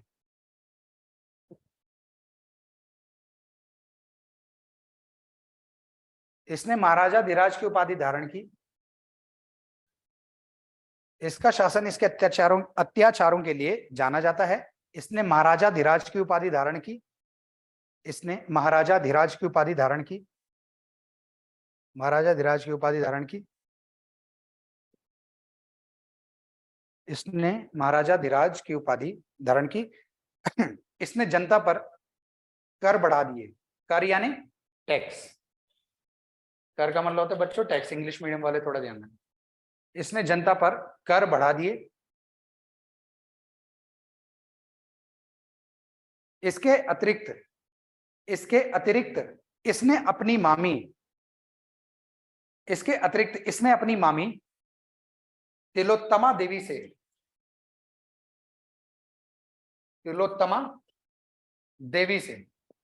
इसके अतिरिक्त इसने अपनी मामी तिलोत्तमा देवी से जबरन विवाह कर लिया। जबरन यानी कि जबरदस्ती, जबरन विवाह कर लिया।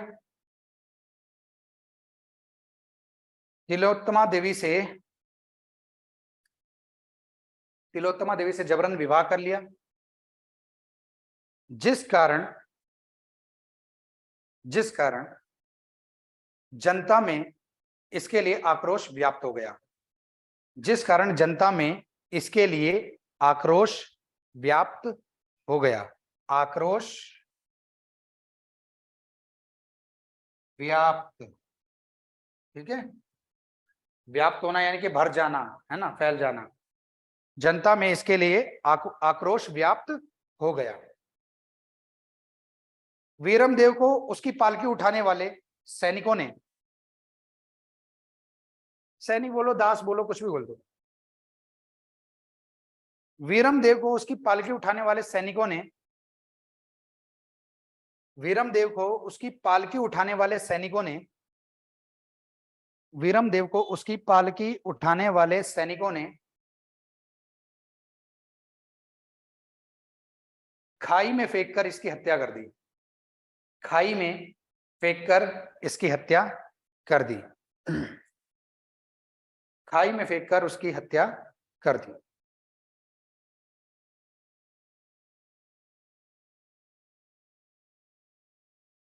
अब जो लिखवाने वाला हूं उसको लिखने से पहले एक बार समझ लो। फिलहाल के लिए उत्तराखंड ऐसे बना रहा हूं, गढ़वाल और कुमाऊं।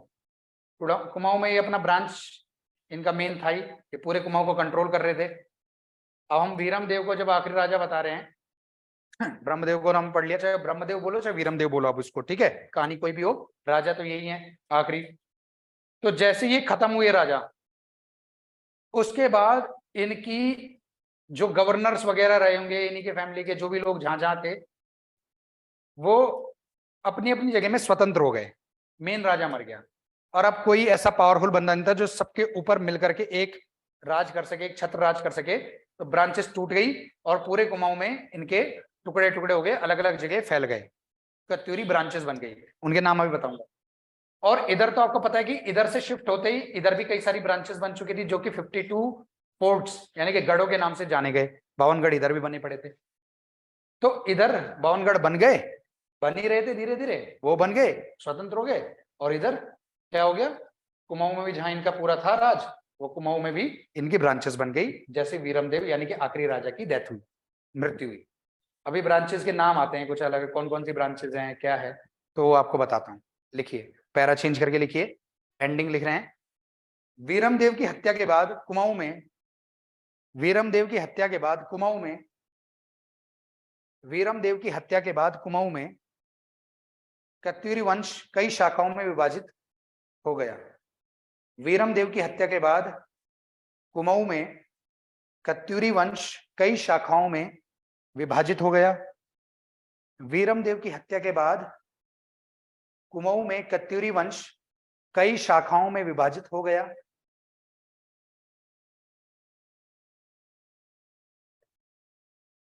दो तीन ब्रांचेस के नाम आप लोगों ने पहले भी सुने हैं, है ना? जैसे अस्कोट जगह का नाम है, और इस जगह के जो कत्यूरी थे वो अपने आप को बोलते थे रजवार। जैसे अस्कोट के रजवार, अस्कोट के रजवार। डोटी के मल्ल, डोटी जगह का नाम है, मल्ल कत्यूरियों का नाम है जो वहां पे अपने आप को ये टाइटल दे रहे हैं, उपाधि दे रहे हैं। अस्कोट के रजवार, अस्कोट पड़ता है पिथौरागढ़ में, ध्यान रखना। डोटी पड़ता है वेस्ट नेपाल में। दो ब्रांचेस आपको और उनकी प्लेसमेंट भी पता लगी, मतलब प्लेस पता लगे कहां पे है। जैसे अस्कोट के रजवार, कोमा डोटी के मल्ल, कोमा 12 मंडल, 12 मंडल, 12 मंडल, कोमा। अब जो सारी जगह आएंगी ना ऑलमोस्ट सारी अल्मोड़ा की हैं, फिर लास्ट में एक दो जगह चंपावत और बागेश्वर की आएगी। 12 मंडल, कोमा डोटी के मल्ल, उसके बाद 12 मंडल, कोमा 12 मंडल जगह का नाम। अब जगहों के नाम आएंगे। यहाँ के कत्यूरियों ने कोई स्पेसिफिक टाइटल या उपाधि नहीं ली, अब जगहों के नाम आ रहे, कोमा लगाते लगाते के कत्यूरी लास्ट में लिखेंगे। Okay sir. 12 मंडल, 12 मंडल, कोमा पाली पछऊ, पाली पछऊ, कोमा फलदा कोट, फलदा कोट, कोमा सौर, और कोमा कत्यूर घाटी, और लास्ट ईटीसी के लिए हम क्या लिखेंगे, काली कुमाऊं। देखो काली कुमाऊं में कुछ चमत्कार होगा। अब इसके बाद जो हमारे चैप्टर शुरू होगा कत्यूर के बाद, काली कुमाऊं से शुरू होगा कहानी। 12 मंडल, पाली पछाऊ, फलदा कोट, सौर, कत्यूर घाटी, काली कुमाऊं आदि के कत्यूरी, आदि के कत्यूरी।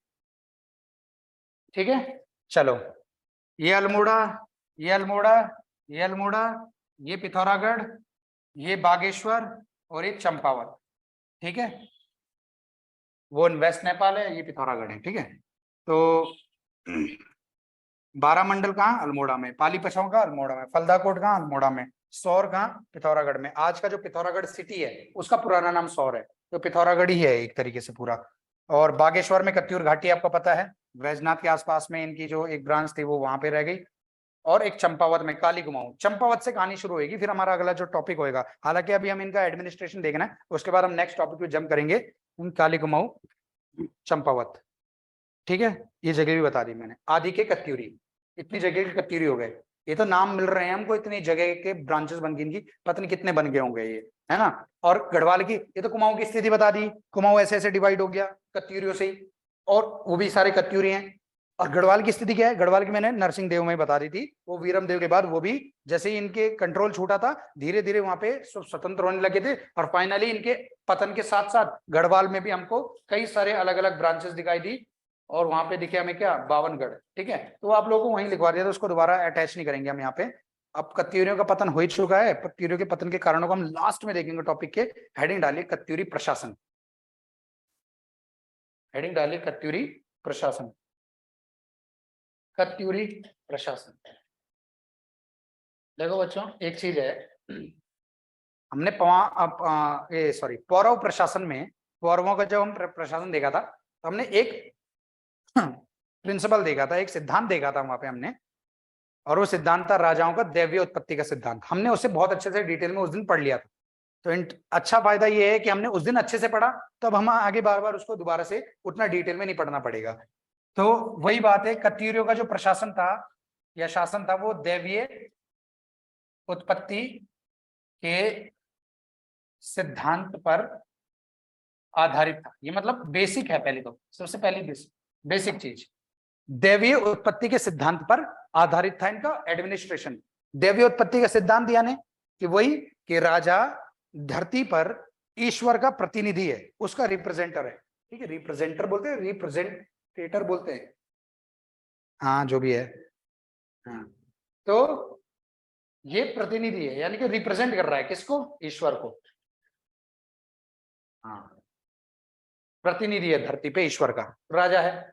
इसके दो हमें पता लगे, एक तो ये बोल रहे हैं अपने आप को परम भट्टारक, सबसे ज्यादा पूजनीय हम जी, हमारी पूजा करो, सबसे ज्यादा हम पूजनीय हैं।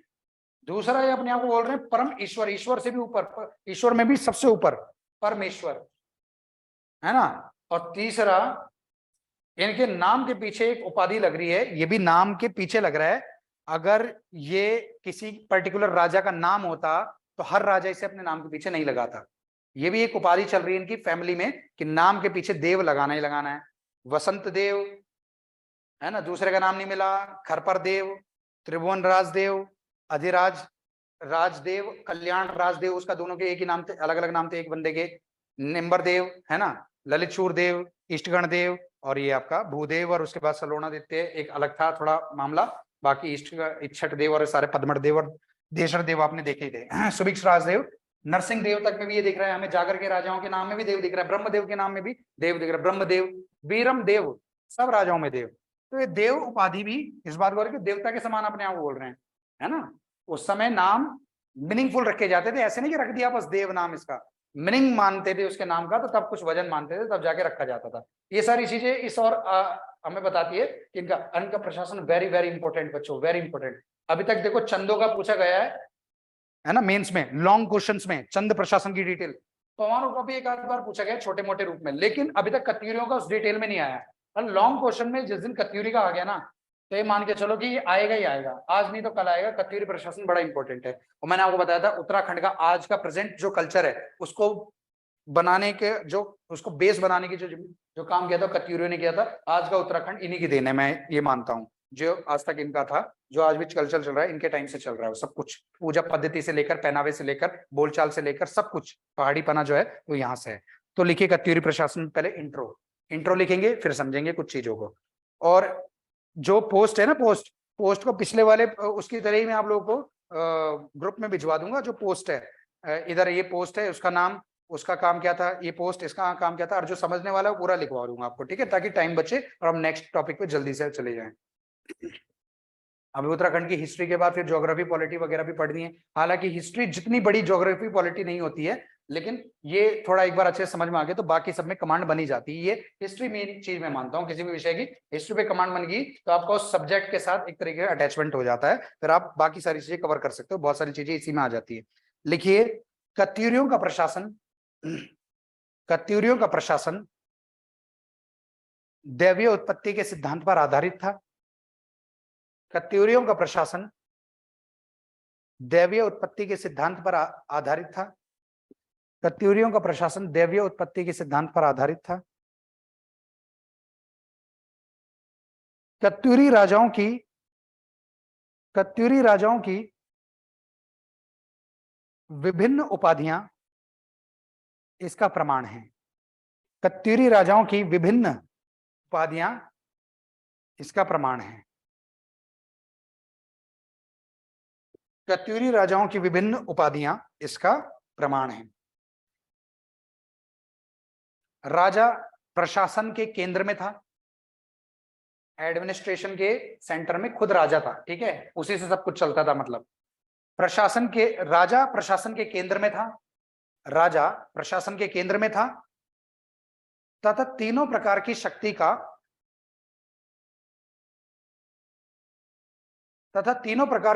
का स्रोत था, तथा तीनों प्रकार की शक्ति का स्रोत था।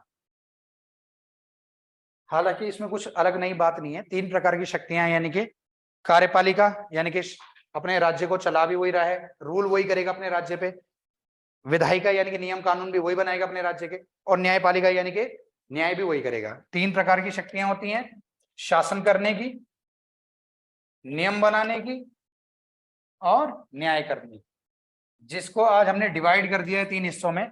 एक कार्यपालिका एग्जीक्यूटिव बना दी है, एक लेजिस्लेटिव असेंबली बना दी हमने, क्या बना दी, क्या बोलते हैं इसको, लेजिस्लेचर बोलते हैं, क्या बोलते हैं इसको, विधायिका, और एक बना दी हमने न्यायपालिका यानी कि जुडिशरी। तो जुडिशरी हो गई हमारे पास, विधायिका होगी नियम कानून बनाने के लिए, लोकसभा राज्यसभा और राष्ट्रपति मिलकर के एक कानून बना देते, वो अलग काम कर रहे हैं। लोकसभा के जो इलेक्टेड जो मेन पार्टी है उसमें से एक नेता वो देश को चला रहा है, अब उसके अपने मंत्रियों के साथ मिलकर। न्यायपालिका का सिस्टम अलग है, वो अलग से चल रही है। तो हमने शक्तियों को विभाजित किया ताकि हमारे देश में डेमोक्रेसी जिंदा रहे। एक आदमी के पास एक से ज्यादा पावर चली जाएगी तो तानाशाही आ सकती है, ये हमने अब ध्यान रखा। लेकिन उस समय राजा तीनों पावर्स का सोर्स होता था। स्रोत का मतलब यही हुआ कि राजा के पास तीनों पावर्स होती थी। ठीक है, यही मैंने लास्ट की लाइन में लिखवाया, लाइन को थोड़ा रोचक बनाने के लिए। आगे लिखिए नोट में, राजा को पांडुकेश्वर लेख में, हालांकि ललित शूरदेव के बारे में बात हो रही थी, वहां लिखवाया भी था, पर यहाँ पे मैं बता रहा हूँ एडमिनिस्ट्रेशन में अलग से। राजा को पांडुकेश्वर लेख में, राजा को पांडुकेश्वर लेख में विष्णु के समान पालन करता बताया गया है। राजा को पांडुकेश्वर लेख में विष्णु के समान पालन करता बताया गया है, विष्णु के समान पालन करता बताया गया है।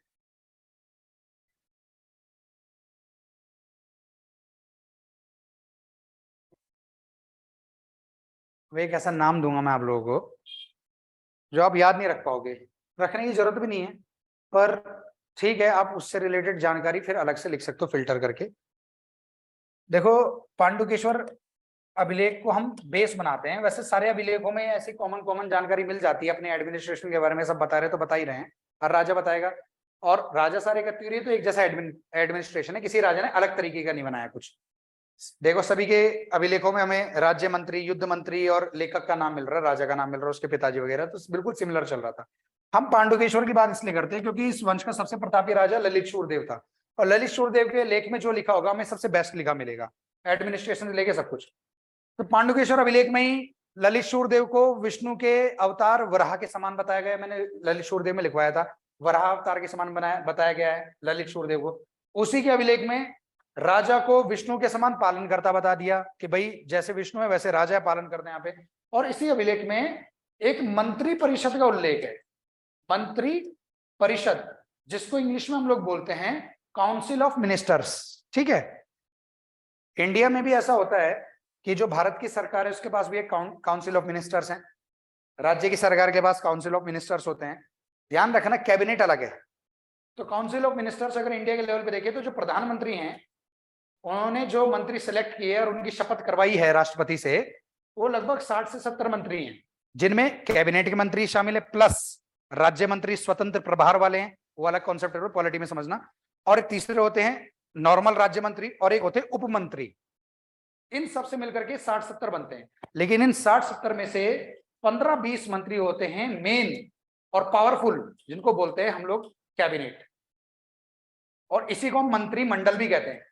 ध्यान रखना, मंत्रिमंडल छोटा होता है क्योंकि कैबिनेट को ही मंत्रिमंडल बोलते हैं, और मंत्री परिषद बड़ा होता है जो 60-70 से मिलकर, यानी कि मंत्री परिषद है और मंत्रिमंडल क्या है 15-20 का जो कैबिनेट है उसी को मंत्रिमंडल बोलते हैं। तो मंत्रिमंडल हो गया जो कि हिस्सा है मंत्री परिषद का, काउंसिल ऑफ मिनिस्टर्स का। तो कंप्लीट जो सारे मिनिस्टर्स होते हैं उसको मिलाकर के जो काउंसिल बनती है उसको काउंसिल ऑफ मिनिस्टर्स बोलते हैं। इनके पास भी थी एक ऐसी, और इसमें ज्यादा नहीं, इसमें 18 मंत्री थे। कितने? 18 मंत्री।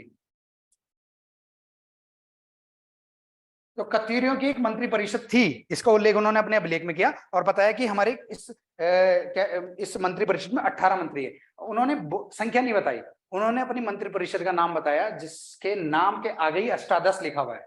अष्टादश का मतलब होता है 18। जैसे आप लोगों ने सुना अष्टादश पुराणेषु व्यासस्य वचनद्वयम् परोपकार पुण्याय पापाय परपीडनम्, अष्टादश 18। तो 18 मंत्रियों का जो परिषद है इसका नाम था, जो मिला है वहां पे नाम, अष्टादश प्रकर्ता। थोड़ा साफ लिखना पड़ेगा, आप लोग कॉपी भी करोगे।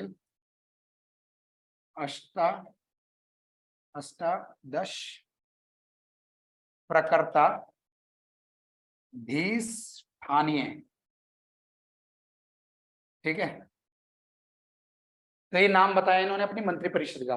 इस मंत्री परिषद का नाम बताने में उन्होंने उनकी मेंबर्स की नंबर को भी इंक्लूड कर दिया नाम में। 18 मंत्रियों से मिलकर के इनकी एक क्या बनी कि प्रतिष्ठान बना, एक मंत्रियों का परिषद बनी है। अब ये मंत्री कौन कौन रहे होंगे ऐसे स्पेसिफिकली हर किसी का नाम नहीं मिला, 2-3 के नाम तो है। राज्य मंत्री, युद्ध मंत्री होता तो हमने वहां देखे। राज्य मंत्री, युद्ध मंत्री के अलावा हमारे कई सारे अधिकारी होते थे, वो भी इसी का हिस्सा होते थे। मंत्री परिषद का मतलब ये नहीं कि सिर्फ मंत्री होंगे, इसमें कुछ अधिकारी भी आते थे। उन अधिकारी के नाम आगे आएंगे ही।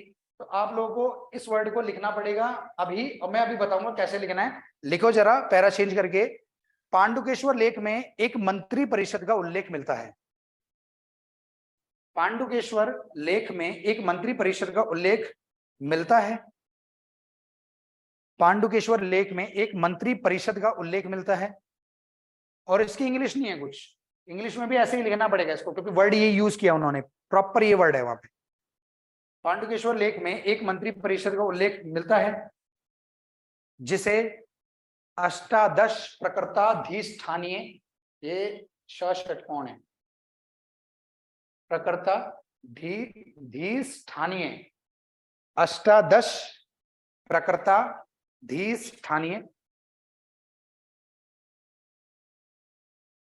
कहा गया है।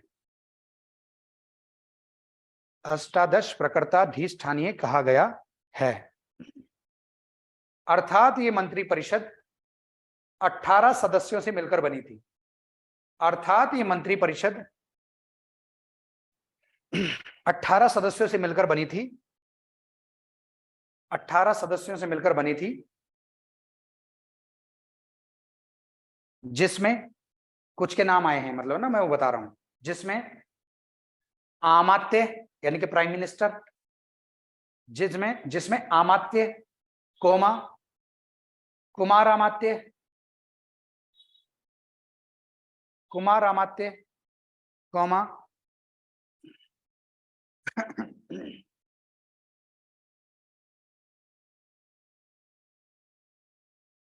महासंधि विग्रहक, ये नाम शायद पौरवों में भी आया था, वहां पे महा न लग के बस संधि विग्रहक लिखा था आप लोगों ने, यहाँ पे महा लग जाएगा। महासंधि विग्रहक, कौमा महाप्रतिहार, प्रतिहार वहां पे भी आया था पौरवों में, इससे पहले की डायनेस्टी में। महाप्रतिहार, इन सबके अभी बताए जाएंगे कि कौन कौन होते थे, इनके मीनिंग वो बता, मैंने बताया ना, एक साइड पे हम इनके नाम लिखेंगे, दूसरी साइड इनकी लिस्ट लिखेंगे, क्या करते थे, कौन होते थे, वो मैं बताऊंगा। अभी अब कल लिस्ट में से 18 मंत्री में से कुछ के नाम बता रहे हैं, कुछ पोस्ट के नाम बता रहे हैं। महासंधि विग्रह, कौमा महाप्रतिहार, कौमा महादंडनायक, महादंडनायक, कौमा दुसाध्य साधनिक, ये लिखना पड़ेगा मेरे को, दुसाध्य साधनिक, दुसाध्य साधनिक, दुसाध्य साधनिक, कौमा महाबलाधिकृत, कौमा महाबलाधिकृत लिखना पड़ेगा, ये भी मुझे लगता है, महाबलाधिकृत आदि थे। महाबलाधिकृत आदि महत्वपूर्ण थे, आदि महत्वपूर्ण थे। ये कौन है, ये कौन है भाई? महासंधि, देख आमात्य का मतलब प्रधानमंत्री, कुमार आमात्य का उसको असिस्टेंट बोलते थे, आमतौर पे ऐसे बोलते थे कि असिस्ट करता था प्राइम मिनिस्टर को। आमतौर पे कत्यूरियों में कौन असिस्ट करता था? राजकुमार, जो फ्यूचर में राजा बनने वाला है, युवराज, युवराज ही कुमार आमात्य होता था। प्राइम मिनिस्टर के को असिस्ट करने में वो राजनीति के गुर सीखता था, और प्लस प्राइम मिनिस्टर का कुमार भी होता था, छोटा होता था कुमार आमात्य। कुमार यानी कि कुमार वो होता था जो आने वाला राजा है, तो कुमार आमात्य बोलते कि उसको बोलते थे। इनके नाम में वैसे बताऊंगा, अभी जनरल बता रहा हूं, इतने बड़े बड़े नाम लेके थोड़ा पता तो लगे कौन है। महासंधि विग्रहक होता था जो संधि करवाता था, ट्रीटी करवाता था दो राज्यों के बीच में, या दोनों राज्यों के बीच में संधि नहीं हो सकती, युद्ध ही एकमात्र रास्ता, ये बताएगा, यानी कि राजा को सलाह देगा, कूटनीतिक युद्ध भूमि की सलाह, इसको कह सकते सीधे सीधे विदेश मंत्री, ये विदेश मंत्री होता था। महाप्रतिहार होता था राज्य का, राजमहल का अंगरक्षक, यानी कि सिक्योरिटी है ना, सिक्योरिटी हेड होता था, हेड ऑफ सिक्योरिटी होता था महाप्रतिहार।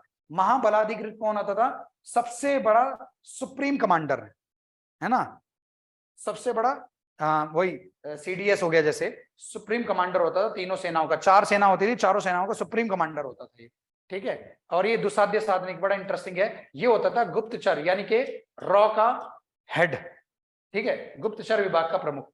ये होते थे, ये मैं आपको फिल्टर करके अलग से समझाऊंगा। तो अभी कुछ के नाम आए तो मैंने बता दिया, ये गुप्त, दुसाध्य, साधनिक ऐसे होते थे। महादंड नायक कौन होता था? न्यायाधीश, सबसे बड़ा न्यायाधीश, राजा के बाद जो सबसे बड़ा न्यायाधीश, मुख्य chief justice of Katyuri dynasty, कुछ इस टाइप से देख सकते हैं उसको हम। तो ऐसे लेके चलेंगे। तो ये होते थे जी, कुछ मंत्री परिषद के कुछ बंदे होते थे, ये चला रहे थे कत्यूरी डायनेस्टी को। अब हम आगे लिखेंगे क्या, एक साइड पे पद, दूसरी साइड पे विवरण। अब इसको क्या करते हैं, इसको तो मैं आप लोगों को मैं चाह रहा हूं कि एक साइड पे पोस्ट के ऐसे ही, जैसे अभी हमने कुछ पोस्ट के नाम लिखे, ये फिर इनके कि क्या वो कौन होते थे, ये प्रधानमंत्री होता था, ये गुप्तचर का हेड होता था, ये अंगरक्षक का प्रमुख। तो आप क्या बोलते हो कि इसे लिखवाऊं, ये बहुत बड़ी लिस्ट है, या आप लोग को ग्रुप में भिजवा दूं ये, और फिर आगे बढ़े हम ग्रुप में भिजवा देंगे ना, लिखने वाली ग्रुप चीजें पे सेंड कर दीजिए। ठीक है, आज ही मैं दे दूंगा अभी जाते ही इनको, और फिर मैं घर पहुंचते ही, मतलब जहां पे भी होगा मैं उनको भेज दूंगा और आपको भेज दूंगा ये, ठीक है, हो जाएगा। तो इसको आप जो मैंने आपको क्रम बताया वहां पे लिखोगे। तो इसके लिए आप पेज छोड़ दो, जो फेयर में कर रहे हैं वो पेज छोड़ दो, कम से कम 1.5, और 1.5 पेज के बाद वो लिखो जो अब मैं समझाने वाला हूँ एडमिनिस्ट्रेशन के बारे में, वो लिखो जरा, लिखो। हेडिंग डालिए प्रांतीय प्रशासन, प्रांतीय प्रशासन।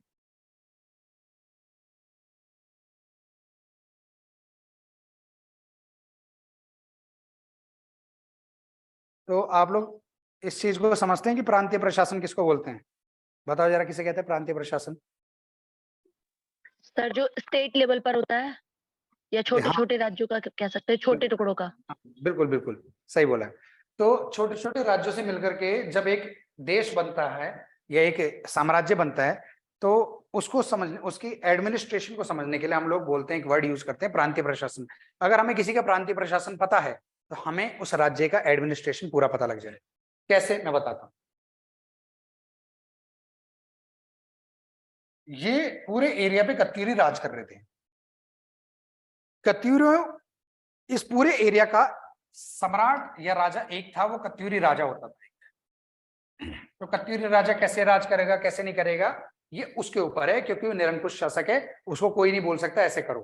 थोड़ी बहुत सलाह लेगा वो शास्त्रों के हिसाब से, अपने मंत्रियों से, ब्राह्मणों से, वो सब चीजें ठीक है, पुरोहितों से। बाकी सारा एडमिनिस्ट्रेशन इसका है, पूरा एरिया इसका है। लेकिन पूरे एरिया को इसने सबसे बड़ी यूनिट में डिवाइड किया। पहले तो सबसे बड़ी यूनिट, सबसे बड़ी इकाई क्या बनाई इसने? राज्यों में तोड़ दिया इसको, स्टेट में तोड़ दिया,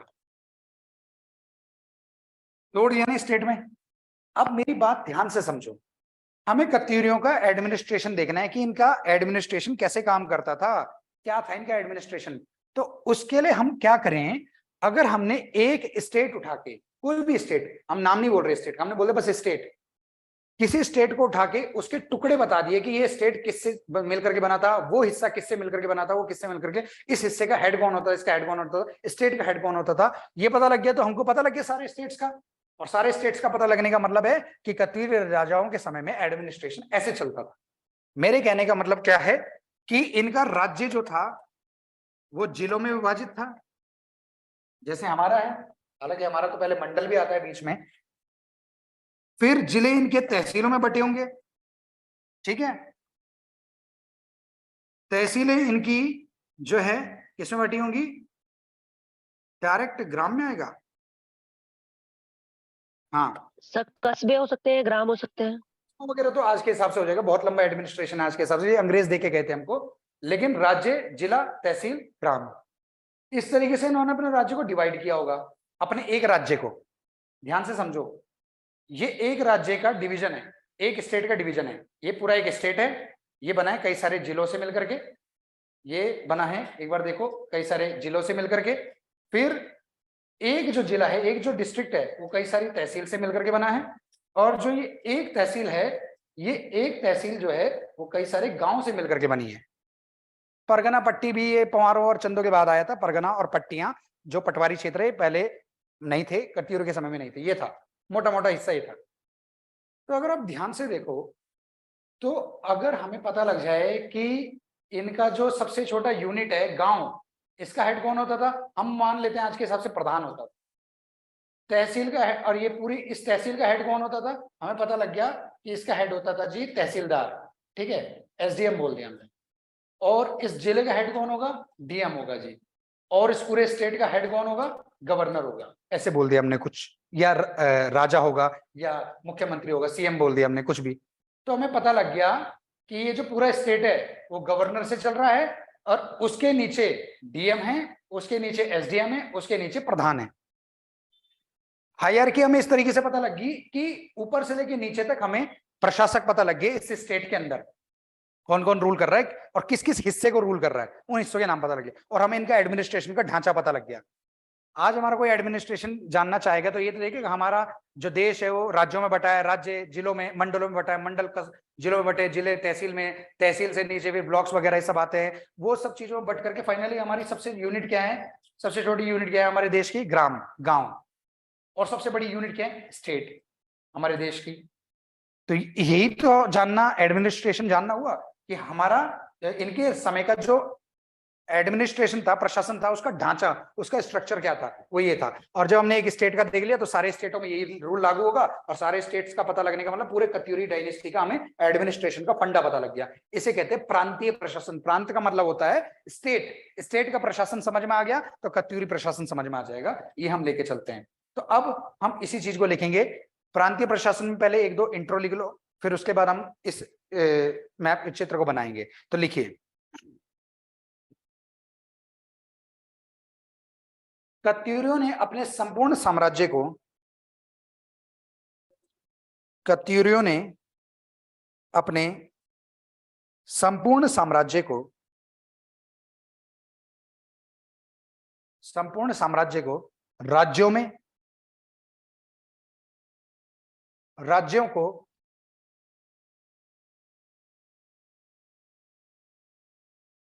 राज्यों को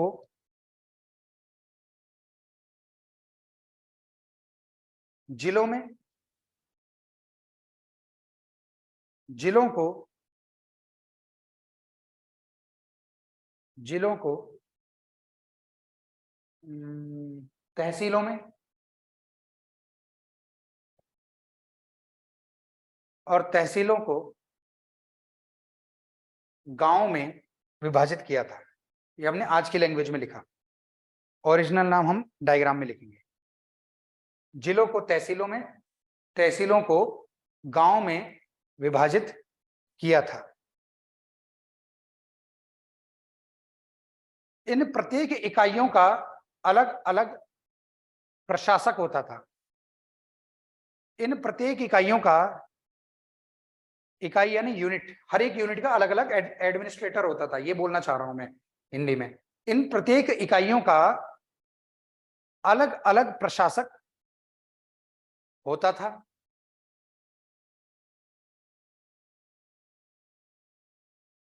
जो अपनी इकाई के प्रमुख होते थे, जो अपनी इकाई के, अपनी यूनिट के प्रमुख होते थे, जो अपनी इकाई के प्रमुख होते थे।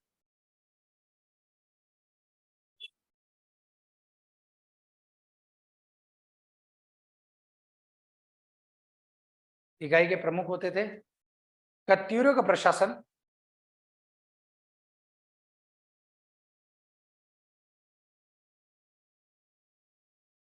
कत्यूरियों के प्रशासन का विभाजन, ऐसे लिख लो, कत्यूरियों के प्रशासन का विभाजन निम्न प्रकार से देखा जा सकता है।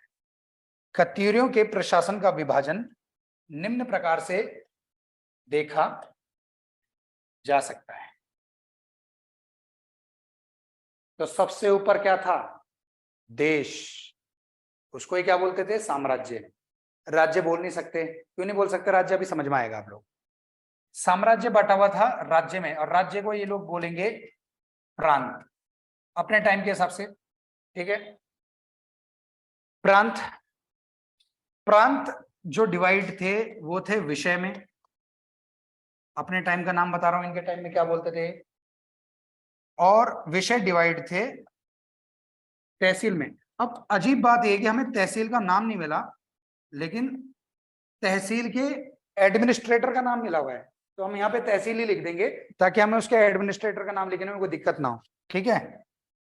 और तहसील को क्या बोलते थे ये तो नहीं पता, लेकिन गांव को तो ग्राम ही बोला जाता था प्राचीन काल से, तो कोई दिक्कत नहीं। तो अब ध्यान से देखो, ये है, ये था इनका अब हम एडमिनिस्ट्रेटर को देखने से पहले एक बार ब्रैकेट में हल्का हल्का इनकी झलक डाल दें। जैसे आज हमारे लिए राष्ट्र यानी कि नेशन होता है सबसे टॉप पे, और वो बना होता है कई सारे राज्यों से मिलकर, स्टेट से मिलकर। इंग्लिश वाले यहाँ पे इंग्लिश में लिख सकते हैं ब्रैकेट में। विषय मतलब जिला, मैंने कई बार बता दिया आप लोगों को, ठीक है, जिला यानी डिस्ट्रिक्ट। तहसील का मतलब तहसील है, इसमें कुछ लिखने की जरूरत नहीं है। और ग्राम यानी कि गांव, आज के गांव, ठीक है। अब इनका जो हेड होता था वो लिखना। तो साम्राज्य का प्रमुख कौन होता था? महाराजा धीराज, क्योंकि उसने अपने आप को महाराजा धीराज बोला। और महाराजा धीराज बोलने का मतलब ये है कि इसके अंडर में कई सारे छोटे छोटे राजा हैं। और राजा किसको बोला जाता था? जो किसी राज्य का हेड होता था। राज्य का हेड राजा, राज्य का हेड राजा। तो यहाँ का हेड कौन होता था? यहाँ का हेड होता था उपरिक। नाम क्या बोलते थे ये? उपरिक, ठीक है। एक प्रकार से सामंत होता था ये, छोटा राजा बोलते हैं जिसको, ठीक है। अच्छा एक बात और है, सॉरी, प्रांत के अलावा एक वर्ड और यूज करते थे, ये ध्यान रखना, भुक्ति। स्टेट को एक नाम से और प्रोनाउंसिएट करते थे, ये बोलते थे भुक्ति।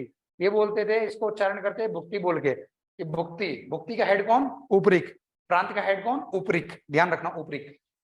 विषय का हेड होता था विषयपति, बड़ा सिंपल है, विषयपति। बिल्कुल ऐसे हो गया कि जिले का हेड है जिलाधिकारी, है ना। तहसील का हेड होता था कर्मांत। कर्मांत, ये एग्जाम में आया हुआ, इंपोर्टेंट लगा लेना इसको, ये पूछता है बहुत, क्योंकि थोड़ा अलग नाम है। और जो ग्राम का हेड होता था वो होता था महामनुष्य। महामनुष्य, ठीक है। तो ये एडमिनिस्ट्रेटिव डिवीजन मैंने इनका दिखा दिया, एडमिनिस्ट्रेटर बता दिए इनके, हर एक उसके।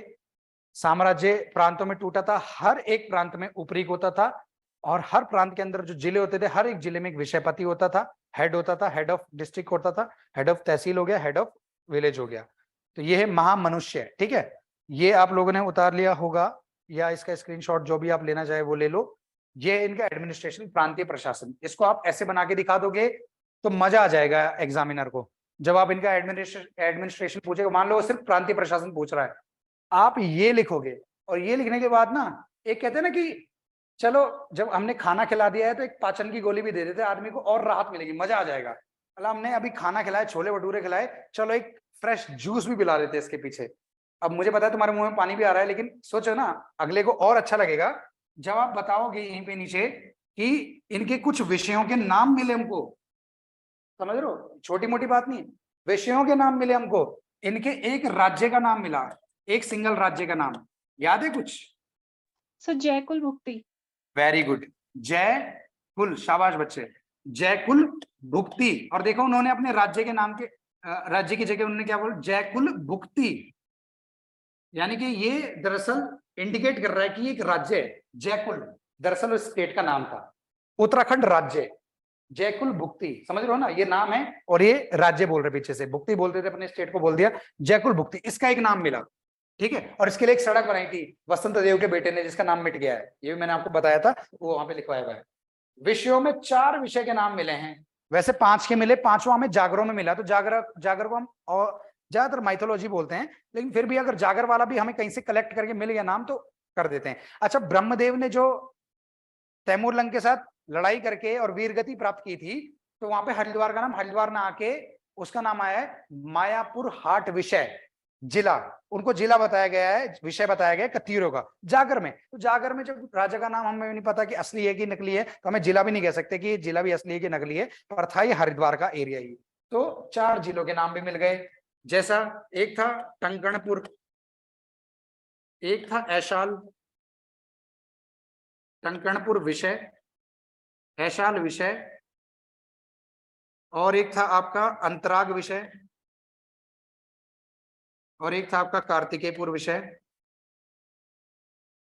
पूर्व विषय, और एक लिख देंगे मायापुर हाट विषय, मायापुर हाट विषय, और इसके ब्रैकेट में लिख देंगे जागरों के माध्यम से, ये जागरों में मिला।